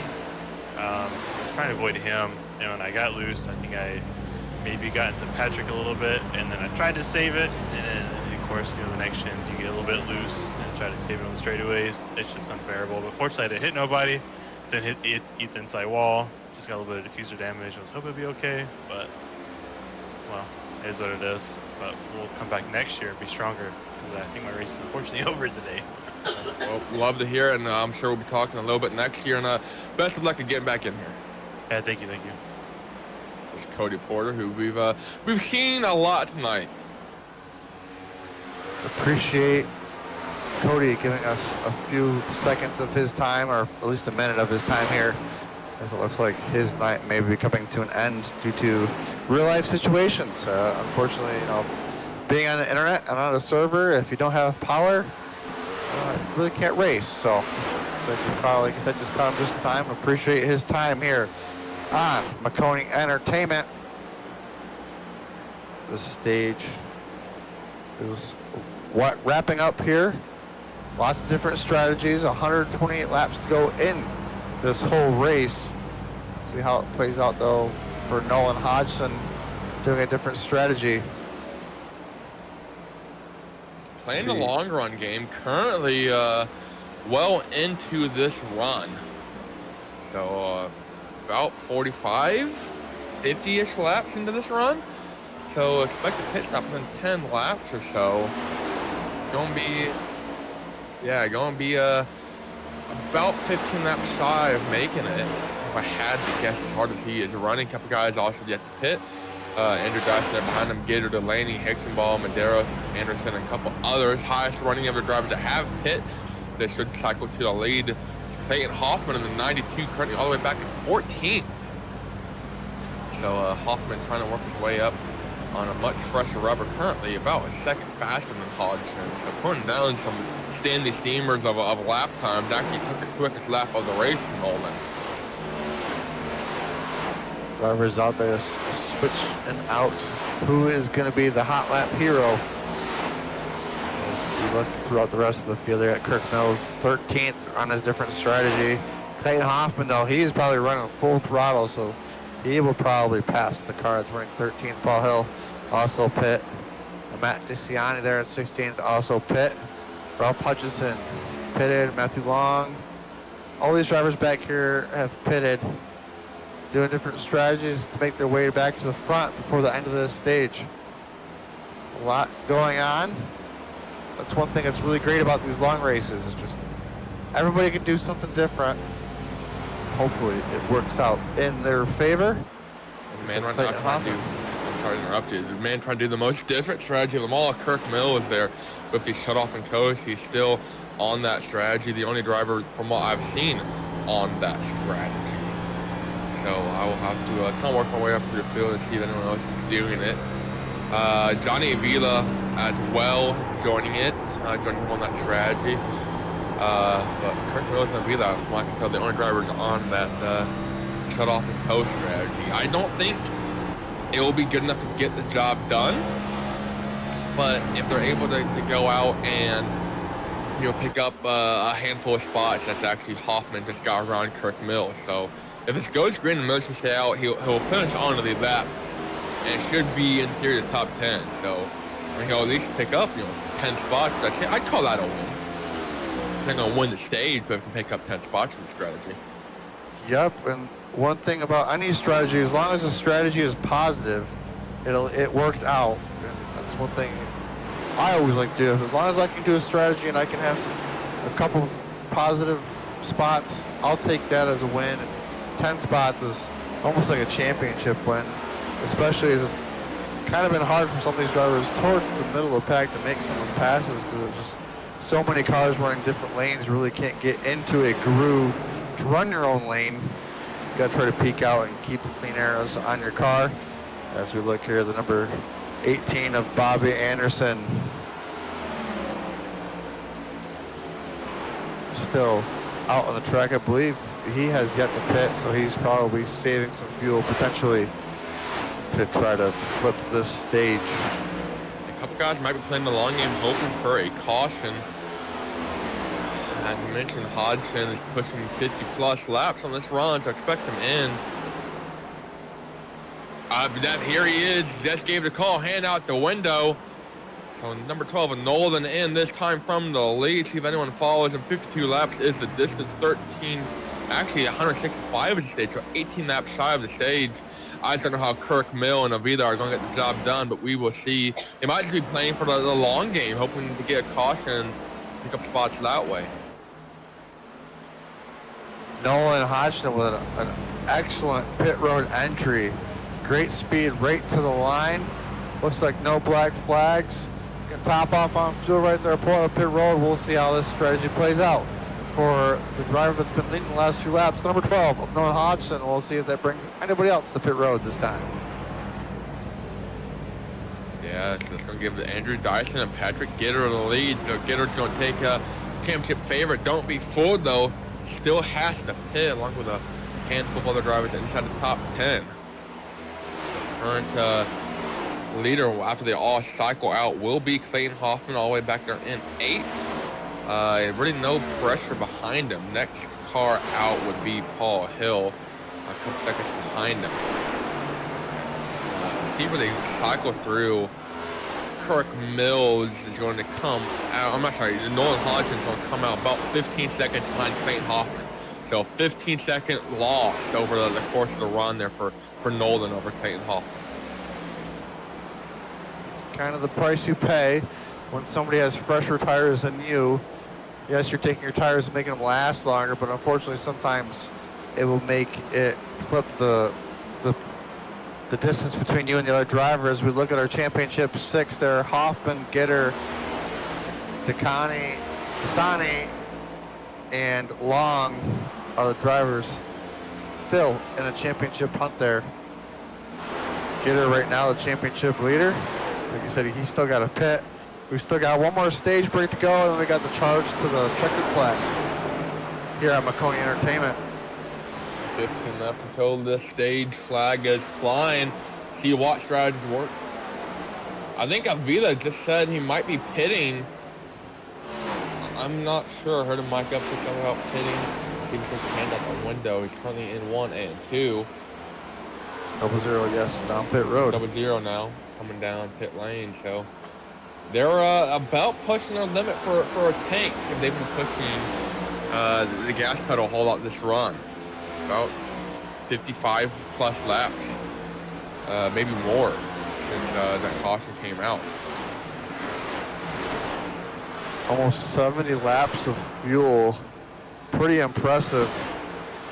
With as fast as the space. Oh, sorry, go ahead. Yeah, we had those two. I was trying to add on to that. We had those 2 cautions in between when he pit. So he ran about 10 laps under caution. I think that's how he was able to save it. So we'll have to see though. Where everyone else is able to cycle through. Fuel window is only about 60 max. That's being generous. Green flag laps. He may go a lap down, but with those pressure tires, should be able to potentially get his lap back before the stage break.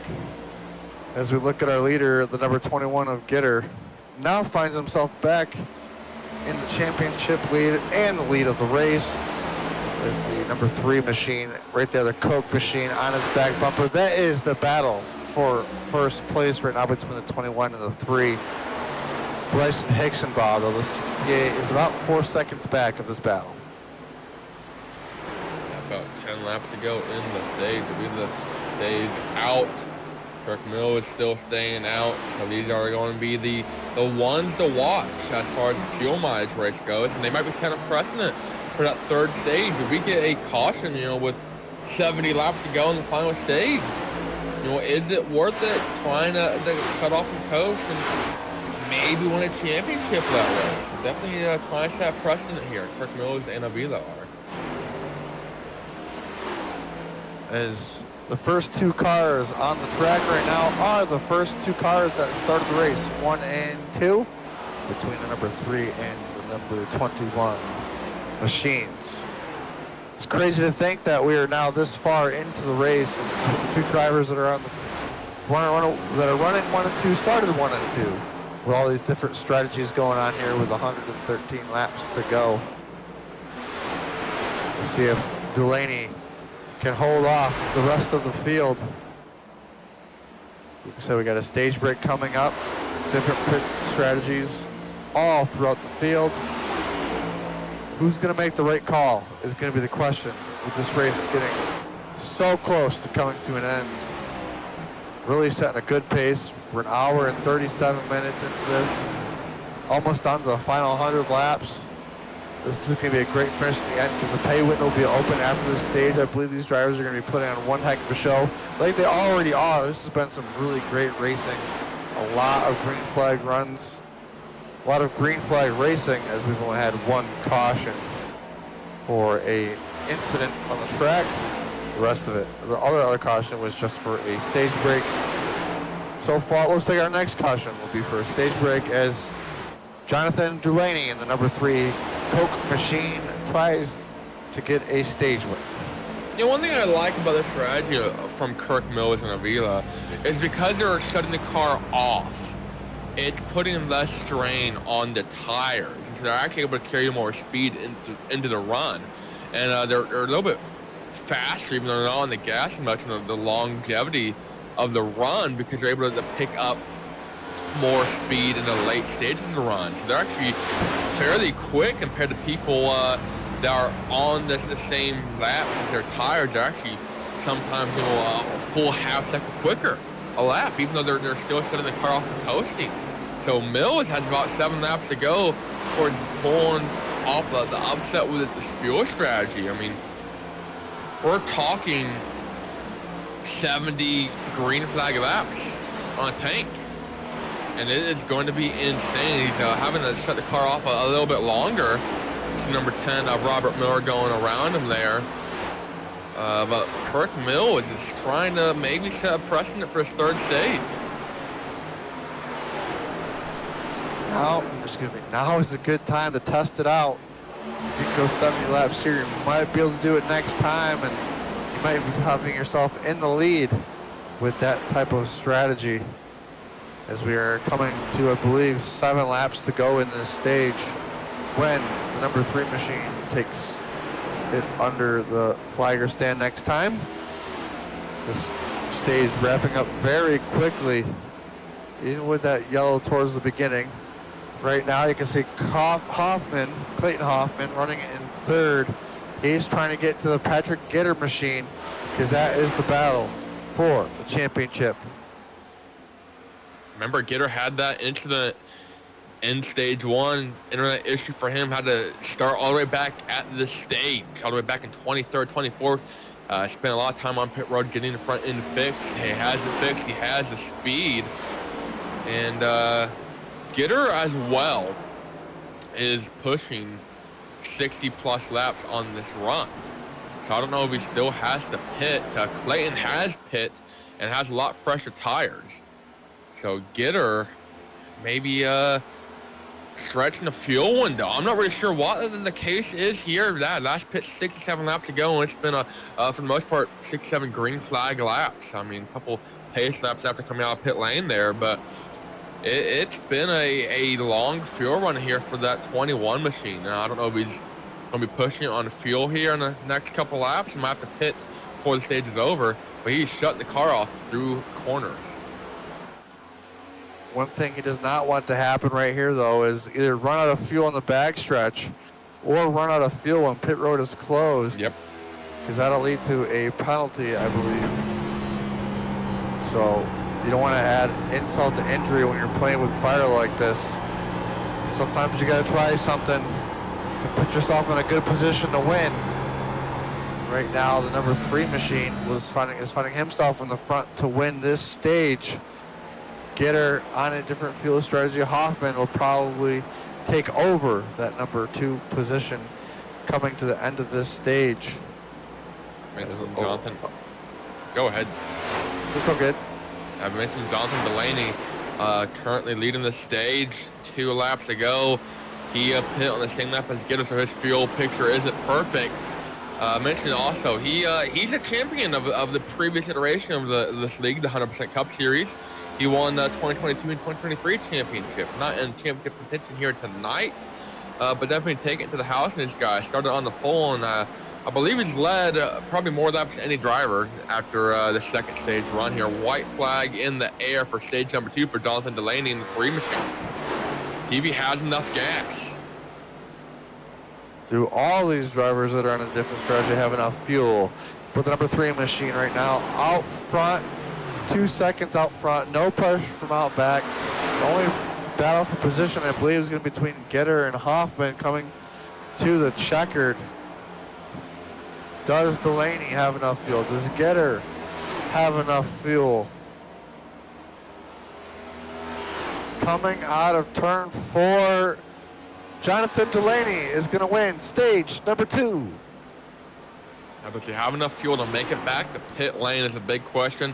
Patrick Gitter 2nd, Clayton Hoffman 3rd, Paul Hill back there in 4th, Bryson Hicksenball in 5th, Bob Anderson 6th, Matt DeCiani in 7th, John Ross 8th, Nolan Hodgson 9th, and Ralph Hutchinson in 10th. A couple different pit strategies there. Kirk Mills did finish the stage in 17th, so not really a net gain, but not a net loss for that strategy either. I believe we'll take a quick commercial break. When we come back, I'll see if we can talk to one of these drivers. When you want to be the best, you can't settle for the rest. For anything on iRacing, there's just one name you need, Maconi. With the launch of Maconi Entertainment and Maconi Competizone alongside Maconi Setup Shop, we now provide the best of the best in setups, paint schemes, coaching, broadcasting, and event organization. With cars across all 4 license classes, we have what you need to hit the track with confidence. Grab a subscription and save money while going fast at MaconiSetupShop.com/subscriptions. And remember, at Maconi Setup Shop, there are setups, but your victories.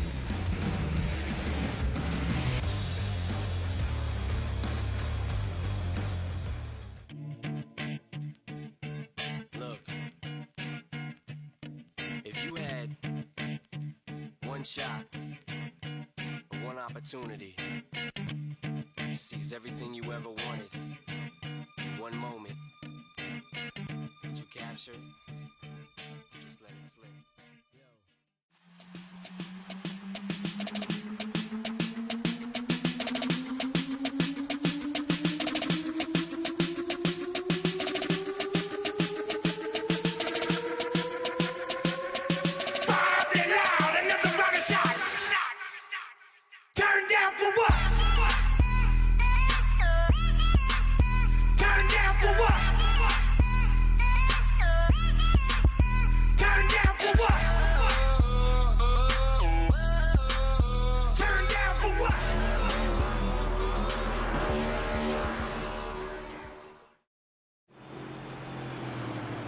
And welcome back to this Maconi Entertainment broadcast of the full-length Cup Challenge. My name is Jeremy Briggs alongside Brayton Laster, Robert Hill in the booth working the controls as our producer here tonight. Hope everybody's enjoying this as well as we are. I believe we might try to grab one driver in for an interview here. Looks like the number 80 of Kirk Mills doing some strategy there at the end of that stage to save as much fuel as you can to get it there. Kirk, how did you make it happen? Well, I clutched the majority of the time. The car felt real good. I was able to stick to that bottom. It's still a little loose, but that's okay with me. Just, holding that clutch in and right in there, and somehow we came out with top 20, which is better than I was expecting, considering I was running last most of the beginning of that. That's exactly it. You had to find something different than everybody around you to try to gain some more positions. Like you said, it gained you some more positions. What do you think you got for these drivers around you? Well, here's what I got. It's a little bit of, I got all these pumpkins on this car, and I tell you what, by the end, these things might be mashed. I don't know. We're going to see. But I'm going to try my best to go up here and try and have a good time with all these lovely folks. Everybody's driving real clean, real nice. And man, it's just nice running in a series like this. This is wonderful. A lot of great people. I tell you what, I want everybody watching to be able to come and give it a shot one day. It's awesome. Eric, we love your enthusiasm. We love the look of your car. We actually looked at it earlier on in the broadcast. We've highlighted it. We'll probably highlight it again once we finish up this interview. Good luck, Kirk, and we'll hopefully talk to you soon. 10-4, my man. Hey, look forward to hearing what you got. Let's see it. All right, Kirk, good luck. We'll talk to you soon. We'll see you.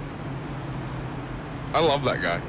That was a great interview from Kirk Mills. Like you said, something different. And we will see how it plays out for Kirk Mills as the drivers. I believe everybody came down pit road. We are now getting the 1 to green signal. Let's take a quick look at our running order as these drivers are getting ready to come back to green. Jonathan Delaney and Patrick Gitter on the front row. Clayton Hoffman, Paul Hill, your second row. Your third row is going to be Brayson Hicksaball and Matt DeCiani, 7th and 8th. Ralph Hutchinson, Nolan Hodgson. 9th, you got Matthew Long. 10th, Bobby Anderson. Field paces down the back stretch. Getting ready back to come to the green. Finish up this race. That was the last stage win of the 2024 season to be credited to a driver. Next, we'll credit a race winner and the championship winner.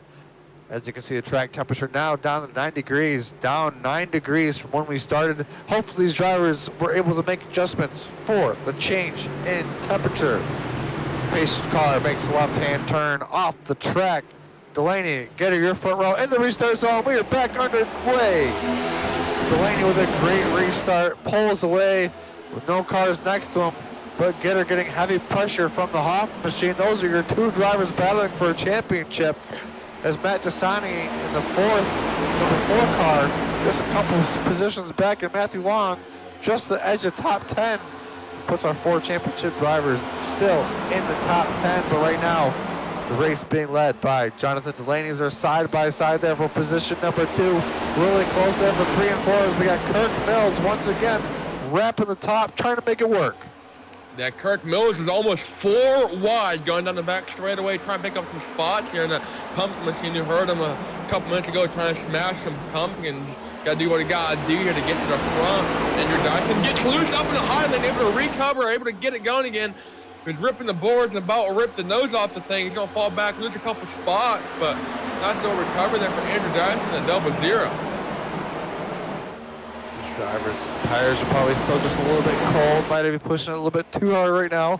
Usually takes 5 to 6 laps to get these tires where they need to be, so you can have your car under control. The side by side for the lead. Delaney and Gitter. Gitter is going to make the pass. Gitter done. Yes, sir. Back to the lead, the number 21 and the championship leader. Next one for that championship is going to be Clayton Hoffman back there in 5th. Matt DeCiani is in 6th. And Matthew Long quietly has not really been in contention for the championship. He's been in 9th, 10th, 11th, 12th, right there around the top 10 bubble all night long. So he can make something happen. He's final 94 laps. Went to go get his championship. Kirk Mills, the only driver right now ripping the boards up a couple of spots, I believe, from where he started on this restart, so it should be working, but we'll see how much longer it works. And as this track pretty much all night has been bottom feeder happy, but everybody's still bound up on the bottom. Right now, Kirk Mills is making his charge to the front. Yeah, out of nowhere. I don't know if he's holding back on us or what, but just now inside the top 10, I don't know if he gave him some enthusiasm. Look, I'm flying around cars, running the high line, gets right up there by the board. I mean, he just passed 3 cars and a straightaway and a half around Ralph Hutchinson, around the Toba Hodgkin. And I mean, these aren't, jump cars either. These cars are very competitive, very fast cars. And he's just flying around them like it's nothing. 3 wide high. I mean, Kirk Mills is high, wide, fast. I've got a big smile on my face right now for Kirk Mills. Put on one heck of a show. Like he said he was probably just going to start and park this event. Wasn't sure how well it's going to go. Right now, he finds himself battling for a top 5 position against the championship contenders. What a run right now for this number 80. Absolutely ripping the chip. Tater hot, burning it like a potato a little bit, but trying to smash some pumpkins in. Not yet. He's trying to, though. Getting up there by the wall, getting close to other cars, trying to steal the podium spot from 15th on the restart to now 3rd in a handful of laps. Give it to Kirk Mills. He's going to have a shot in the lead here next corner. I can't believe no other drivers are moving up to the top the way this 90 is moving through the field, but it might be hurting him here in the long run, so we'll have to see how it plays out. But he finds himself in the 2nd position. I'd love to see the grin on his face right now. You know he probably has the biggest grin in this entire field, working his way up to the lead. Now on behind Patrick Gitter. He'll have to run off a turn 4. He'll give the bump to Gitter. Gitter goes to the bottom. Kirk Mills stays in his lane. He's going to be side by side for the lead here. He's definitely going to be there as Gitter going to leave room. Didn't get to him yet. He's going to make the jump to the bottom. Can he make the slide job? We'll have to see how it plays out. He gets the lead. Can he hold it coming off of turns 3 and 4? We'll see how it plays out here for Kirk Mills. Goes from clutching, saving as much fuel as he can, to now leading a lap against all these drivers. And not under pit strategy. He went through and drove through the entire field to get it done. Kirk Mills from 15th on the restart, now into the wall. Here comes Gitter on the bottom. Side by side off of turn 2. Kirk Mills is going to lose momentum. Builds it up again. Here comes Hoffman behind him in line of the 92, trying to get around the 21 to get her for the championship. But Kirk Mills, your race leader. What a run. So glad we pulled this driver in. Oh, my goodness, that was so close. Holy cow. Man, this is one heck of a battle for this number 80 machine. We didn't talk about him all night. He tries to make a strategy call and finds himself with better air and a better running car right now as he's running side by side with the 2 running for the championship. I believe this is his debut, if I'm not correct. I can't remember how many races he's raced to see how it plays out, though. Right now, up there battling for the lead. We've got Gitter, Mills, Hoffman, top 3. 2 of those drivers are the championship battle. And you got the number 3 of the pole sitter trying to find himself back up towards the front as it looks like the bottom starts to play out now. The line Kirk Mills in his debut race, you are correct, to Mundo Lair. He just came over the race and said, man, this is fun, thanks guys. So we heard him talk about how fun and how soon this league is and excited for the next season, next opportunity. He's making the most of this one here right now as Gitter and Hoffman pull away for the time being, but Kirk Mills has made his presence known here tonight, that is for sure. And he didn't even have to smash his pumpkin. He knew he got awfully close, but I guess he still has 86 laps to do it. He's still got a couple laps to get her done right there for the Smashing Pumpkins, but what a statement. We'll see if he can get this bottom to work, because right now I feel like the bottom might be getting ready to come in. A lot of these drivers can really get some good entries and make up a lot of that time. But as you can see here, the battle for the lead between the 2 battling for the championship. Gitter, Hoffman with 85 laps to go. We're going to have to make one more pit stop for fuel to get to the end. Who is going to make it happen? That Kirk Mills has his car all dressed up for Halloween. I know I want to be Kirk Mills, though, when I dress up for Halloween. That's what I want to be when I grow up. So Kirk Mills is my new inspiration, my new hero here tonight. Like I said, Kirk Mills made that statement.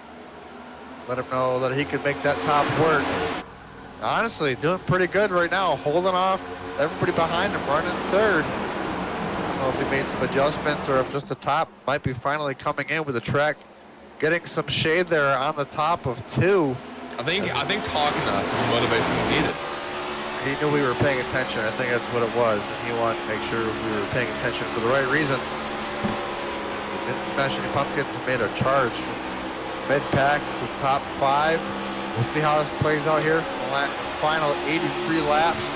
As you can see, the Team Conti bumper of Patrick Gitter getting all that pressure from Clayton Hoffman. That is your championship battle. Yeah, they're definitely putting the heat on each other. I'm sure Matt Giussiani is loving this battle because one, it's tearing their tires up, and one bump, one wrong move from their top 2 here, and Giussiani is sitting in prime real estate. He's sitting pretty to go and get a championship. So both these drivers, though, Patrick Gitter and Clayton Hoffman, have been the favorites, I'd say, all night.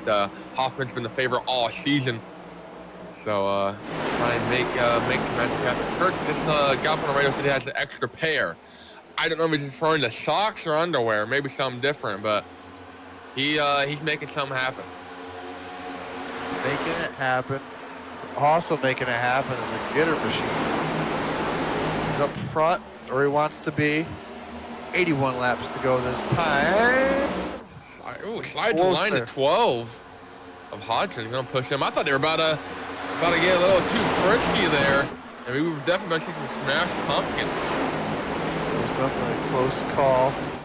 Now we got the Coca-Cola machine of Jonathan Delaney and Kirk Mills side by side back there for 4th/5th. Actually 5th/6th, my apologies. And I don't think pumpkins and Coca-Cola go really well together. There might be some pumpkin spice Coke somewhere, I'm sure, but I believe they came out with Coke Oreo this year was what they decided to come up with, and I have yet to try it myself. So I heard I might be doing myself a favor.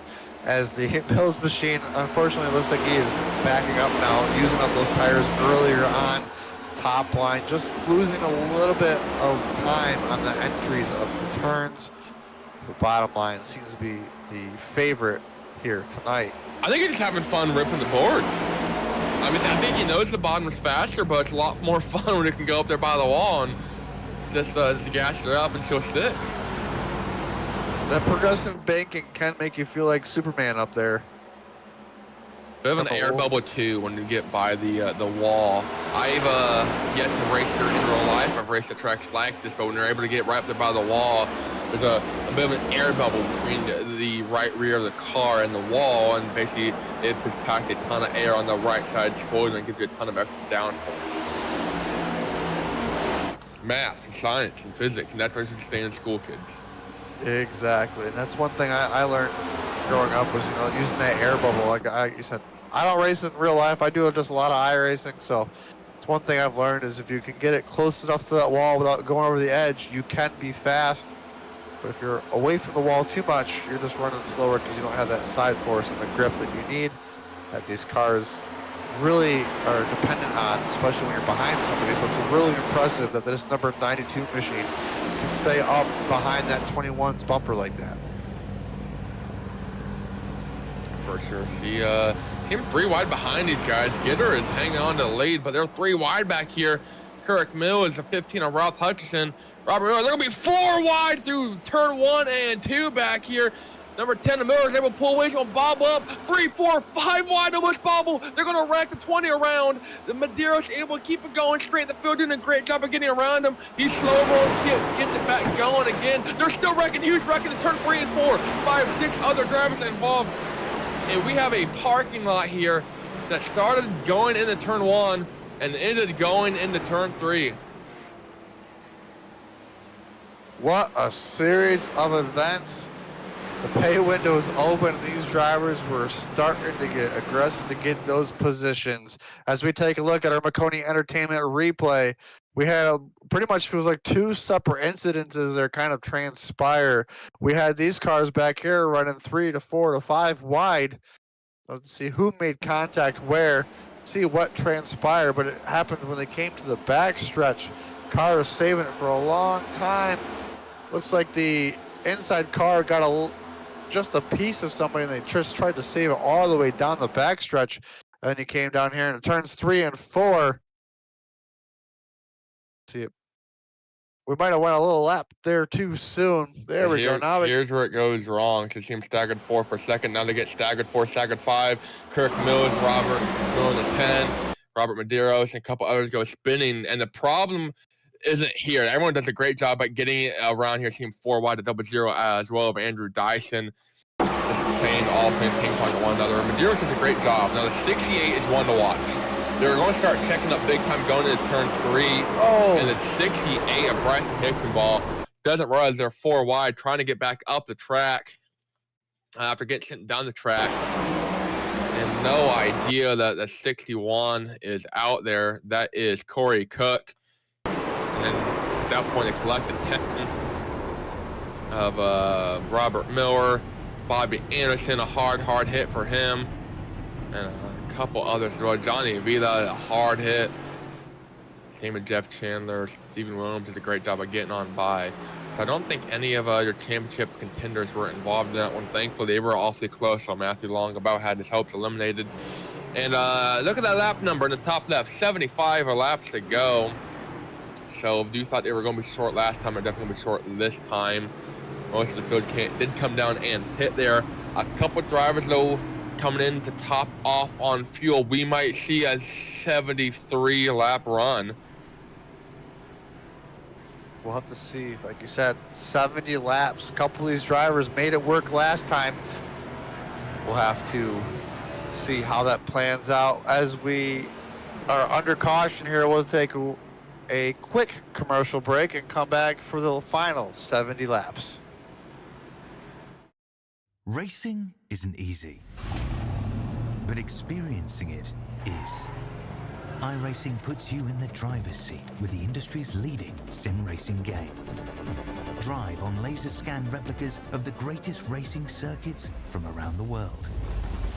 Go head-to-head against other drivers chosen by skill-based matchmaking to ensure competitive racing at every level. Compete across all your favorite series. In officially licensed cars, engineered to deliver the most accurate driving experience possible.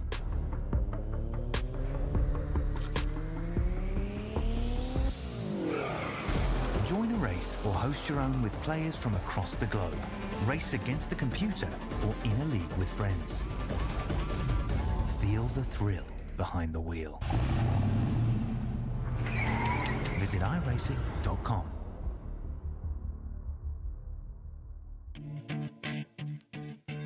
Look, if you had one shot, one opportunity to seize everything you ever wanted in one moment, would you capture it? Or just let it slip?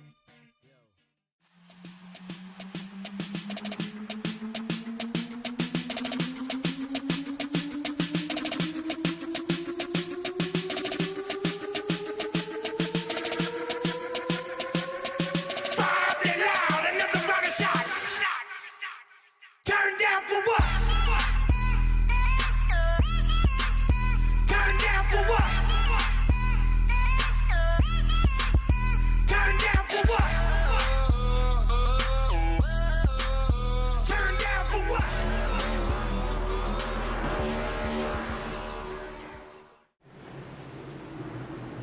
And welcome back, everybody, to Maconi Entertainment's broadcast of the full-length Cup Series Challenge Vice City 400. My name is Jeremy Briggs, along Brayton Laster with Robert Hill Jr. in the broadcast booth. Doing the producing as the pace car has now made the left-hand turn as we just got back from a big wreck in the middle of the pack. Patrick Gitter, though, our championship battling up towards the front, is going to lead the way as we are just barely outside the fuel window to the end. What are these drivers going to do? Are they going to pit? Are they going to have to try to stretch it as far as they can go? We want to find out in the next 72 laps. But the Patrick Gitter machine out to a comfortable lead to start this restart as Hoffman is battling side by side there for third and second with Hill, and he is going to get to second place, put the number 92 back to second place. Bryson Hickenball was the only driver to come down for a splash and go there right before taking the green flag. So we'll see if we can try and stretch the distance for 73 laps. Go back and see if I'll see what he's doing real quick. He's not doing any clutching, so he's not really trying to be in maximum fuel save mode quite yet. It is definitely going to be a stretch. And with the way these drivers have been running this pace, it's going to be really hard to save to try to still be in contention. Speaking of the last wreck, I think we lost about 3 to 4 cars have exited to the garage after that. And no crash repairs. Please remind you, there are some very, very, very hard hits. Hickenball, remember, was actually kind of the catalyst of that second wreck. So he got some heavy front end damage. That might be reason to try a fuel strategy. I caution at this point, and they should be good to go minus any green, white, and checkered. So 21 cars left on the left. William Moen, Steve Benjamin, Johnny Vila, our Bobby Anderson, Robert Miller, and Jeff Chandler are their drivers. Still multiple laps down, but trying to get those laps back. Mainly William Moen and Steve Benjamin laps down. So quite a few drivers out here with an opportunity to win, but right now, positions 1, 2, and 3 belong to our championship contenders. Patrick Gitter, Clayton Hoffman, and Matt DeCiani, our top 3. The fourth driver right now on the track is going to be Matthew Long. He's in 12th position, kind of been the 4th driver all night long. looks like it might be coming down to these three drivers unless they decide to maybe wreck themselves and Matthew Long can just steal this one away. But right now, it is my belief that it's going to come down to these three drivers running 1, 2, and 3 for not only the race, but for the championship. That's definitely going to be down to the wire, and Jonathan Giller is less than 67 laps away from getting his championship season complete, although Clayton Hoffman is going to definitely make him work for it there in second. A 92 machine, the Nitro Racing 92 machine that is the Toyota Camry XSE, chasing down that beautiful Chevrolet Camaro of Patrick Gitter.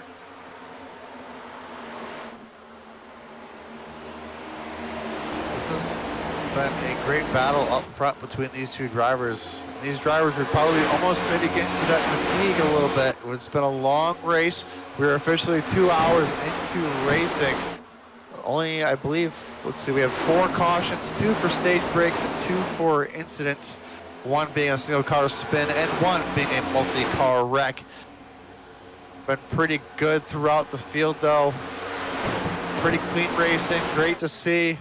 Excited to see this series do their full schedule next year and hopefully be a part of the broadcast. They've been doing a great job here tonight. They definitely agree. This has been a great race to watch, a great race to call. The energy, the excitement from the drivers are of like none other. Speaking of, Kirk Mills still inside the top 10, running the boards again. He was able to get his way back into this top 5 battle here. Last time by, actually, fairly quick. Pretty even with their leaders. One of the only drivers running the high side. Kirk Mills been at it all night, running mid-pack, almost leading the race for several laps. I think he led it for at least 1 or 2. Kind of the story of the night. Driver really would come in here with not high helps because these drivers up towards the front and in the championship battle are some really good drivers. As the Clayton Hoffman number 92 machine is now putting all the pressure onto this 21. 21 was trying to save any fuel, and 92 is making sure he cannot. These drivers are really close to their fuel window. And on top of that, getting it close back here, the battle for 10th between Devin Medeiros, Jordan Person, and Matthew Long. One of the championship drivers is on. A couple other drivers in this battle, 44 of John Ross and Andrew Dyson, the double zero light drivers were involved in that wreck a couple laps ago. Nolan Hodgson as well in the 12. And these drivers are pulling cross to remove their extended sliders, and they're beating the bank like it's the last stage, and that's because it is. You know, it's go time. Especially if you're long there in the 28, you got a championship to go win. Got him to get himself in the top 10 and got to get going.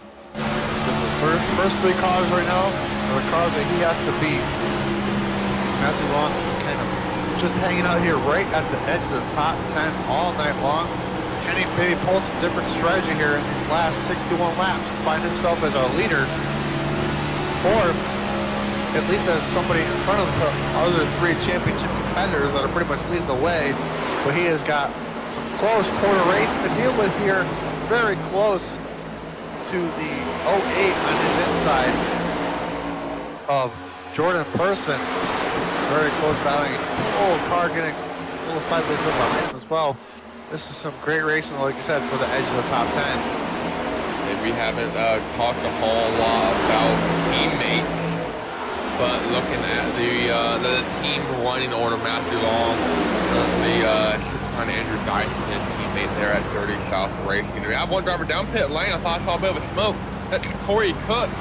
They can make it from here comfortably. So Corey Cook, first one down, maybe trying to pull a different strategy, see if it works out for him. Back to this battle here, the Dirty South team. Stephen Williams is currently there in 16th. Qualified all the way in the top 10 though. And Bobby Anderson was involved in that wreck. I'm sure he's back here conveying information and go towards Matthew Long's championship effort.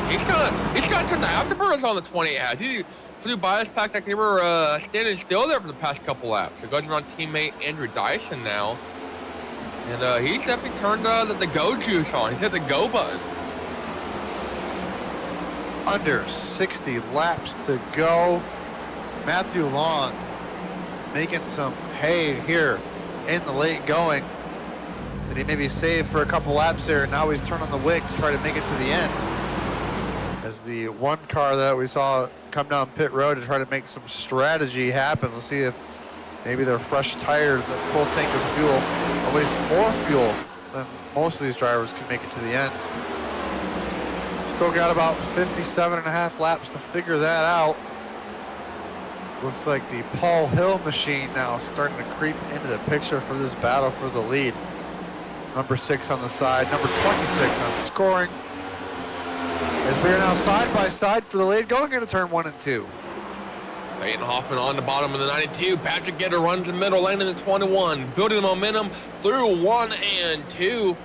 He's going to get that momentum. He's going to carry it off the corner and seal the deal. Down and back starter. He hangs on to the lead for now. Here comes Matt DiCiani in third for the championship.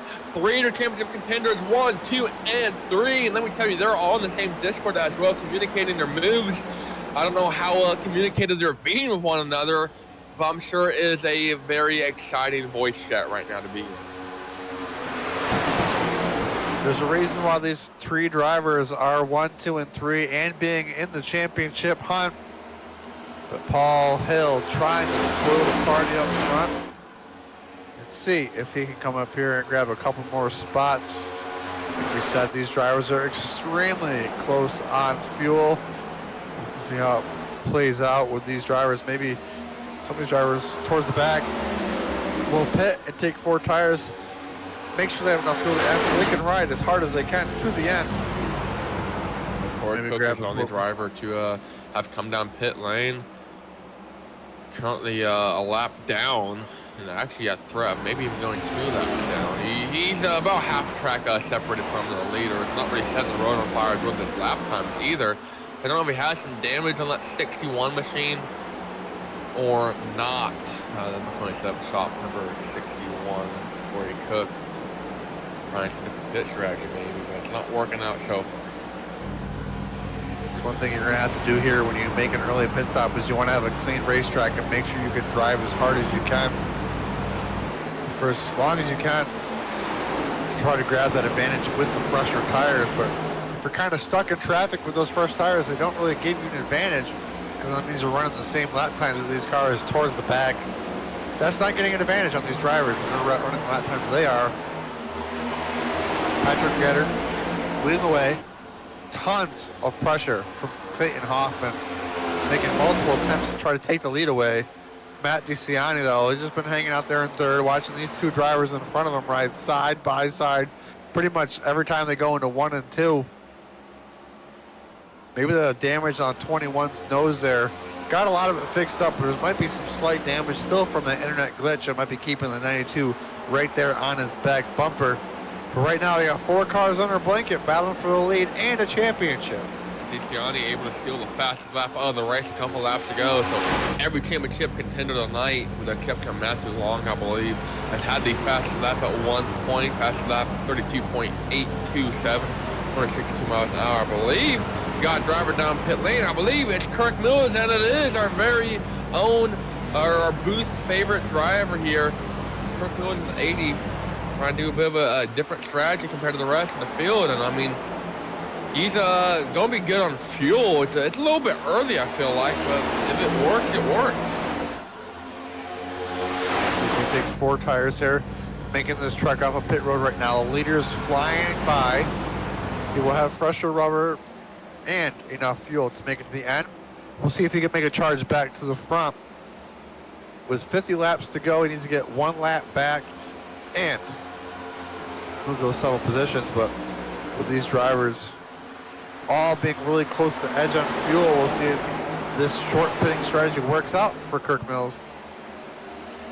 As you said, Brayton, there, he is probably one of the booth favorites tonight just because of his enthusiasm of kind of coming here with not high hopes and just letting it rip there on that restart and making that awesome paint scheme come towards the front. And speaking of the front, these 4 cars are kind of spread out once again. So with Hoffman kind of laid back on the pressure here these last couple laps. We got 50 laps to go. 4 cautions, only 16 laps of caution, so a lot of green flag racing here tonight at this 267 lap event. We'll have to see if there's any overtime that might play into factor later in the race, but I know a lot of these drivers are either really close or have to pit before this race is over. Looking here too, I think it's going to come down to the green flag pit stop. Honestly, might be that it's different because it's very hard to get around the lead cars due to the dirty air effect. I mean, in case you get side by side, but to make the pass is a different story. I think that's what Clayton Hoffman is dealing with right now. So if he's able to overtake him, I mean, if you enter side by side in the pit lane, it's technically different, technically quicker. You're able to steal the lead on pit lane. Patrick Gitter does have the later pit stall closest to the exit, where he can qualify in second. So I think it's all going to come down to this green flag pit stop if we get there. If we get there is correct. With 47 laps to go this time around, drivers are going to start making a decision.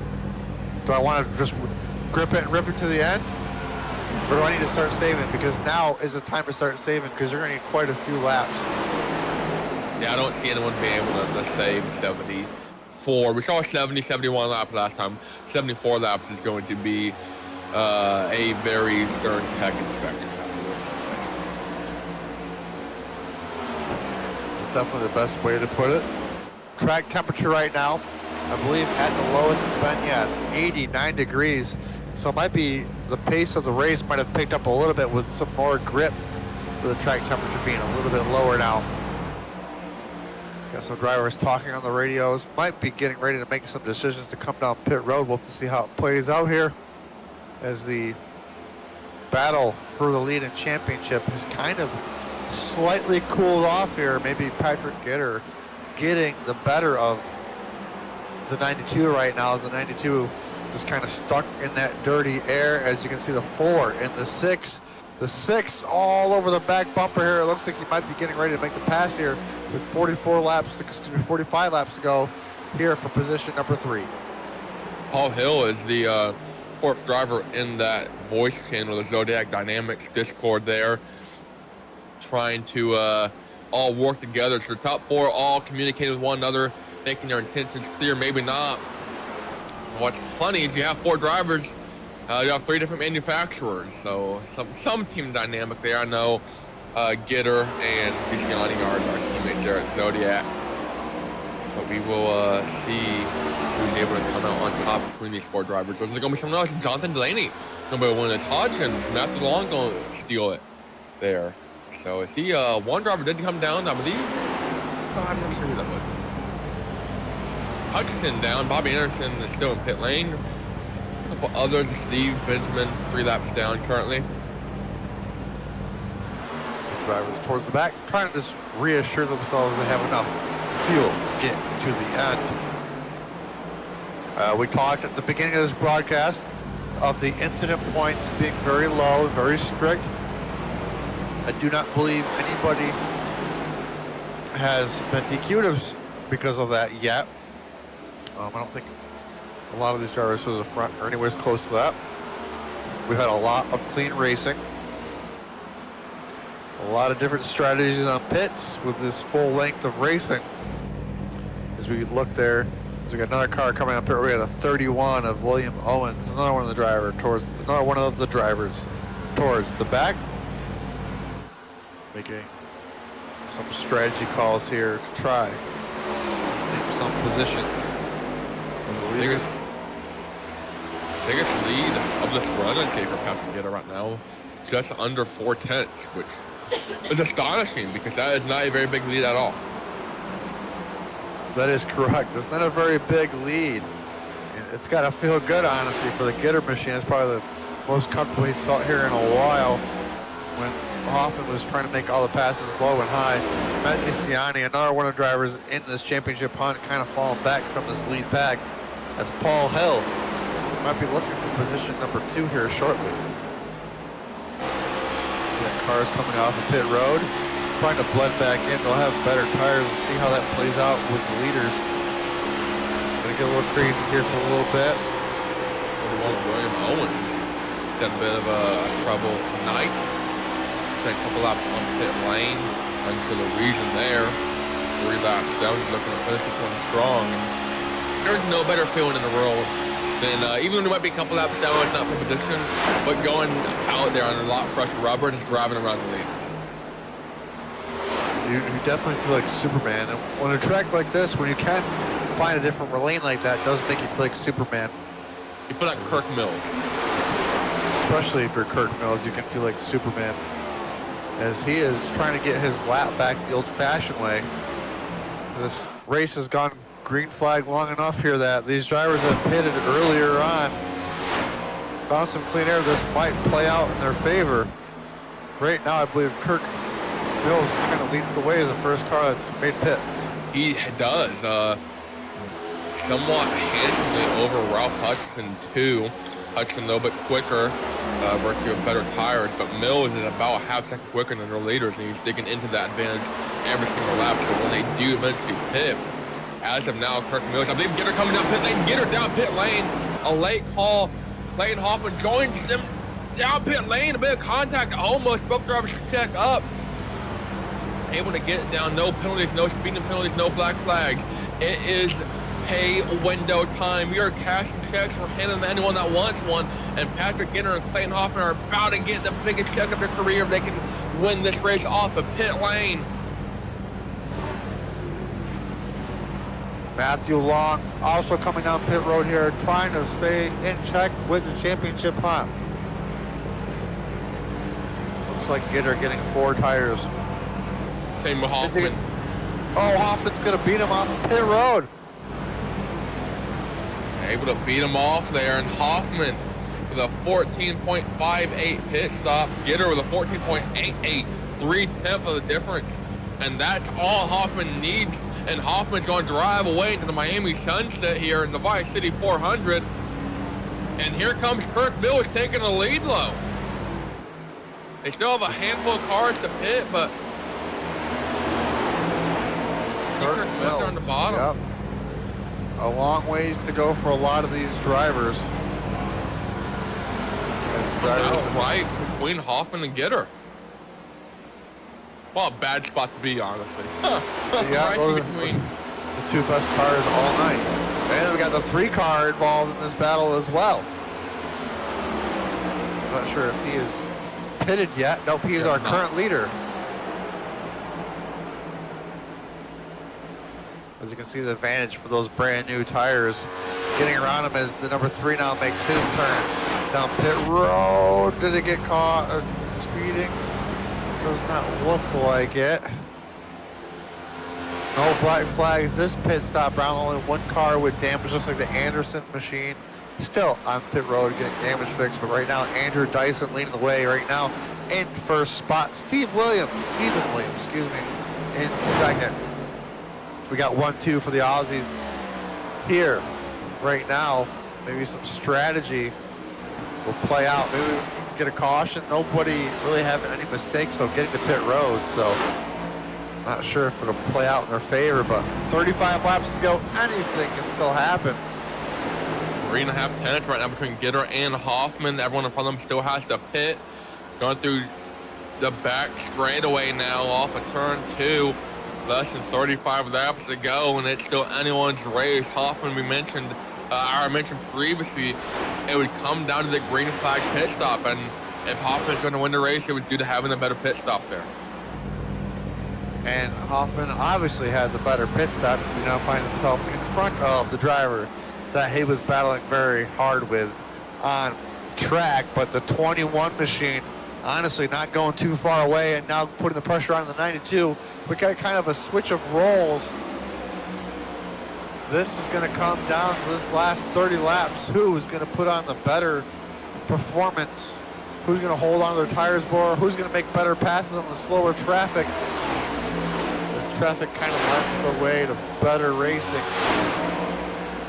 Right now, Ralph Hutchinson is running 6.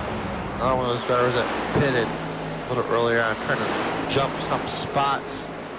Yeah, Mills' strategy not going to work out, unfortunately. Sorry to interrupt you there, but I think he pitted just a little too early.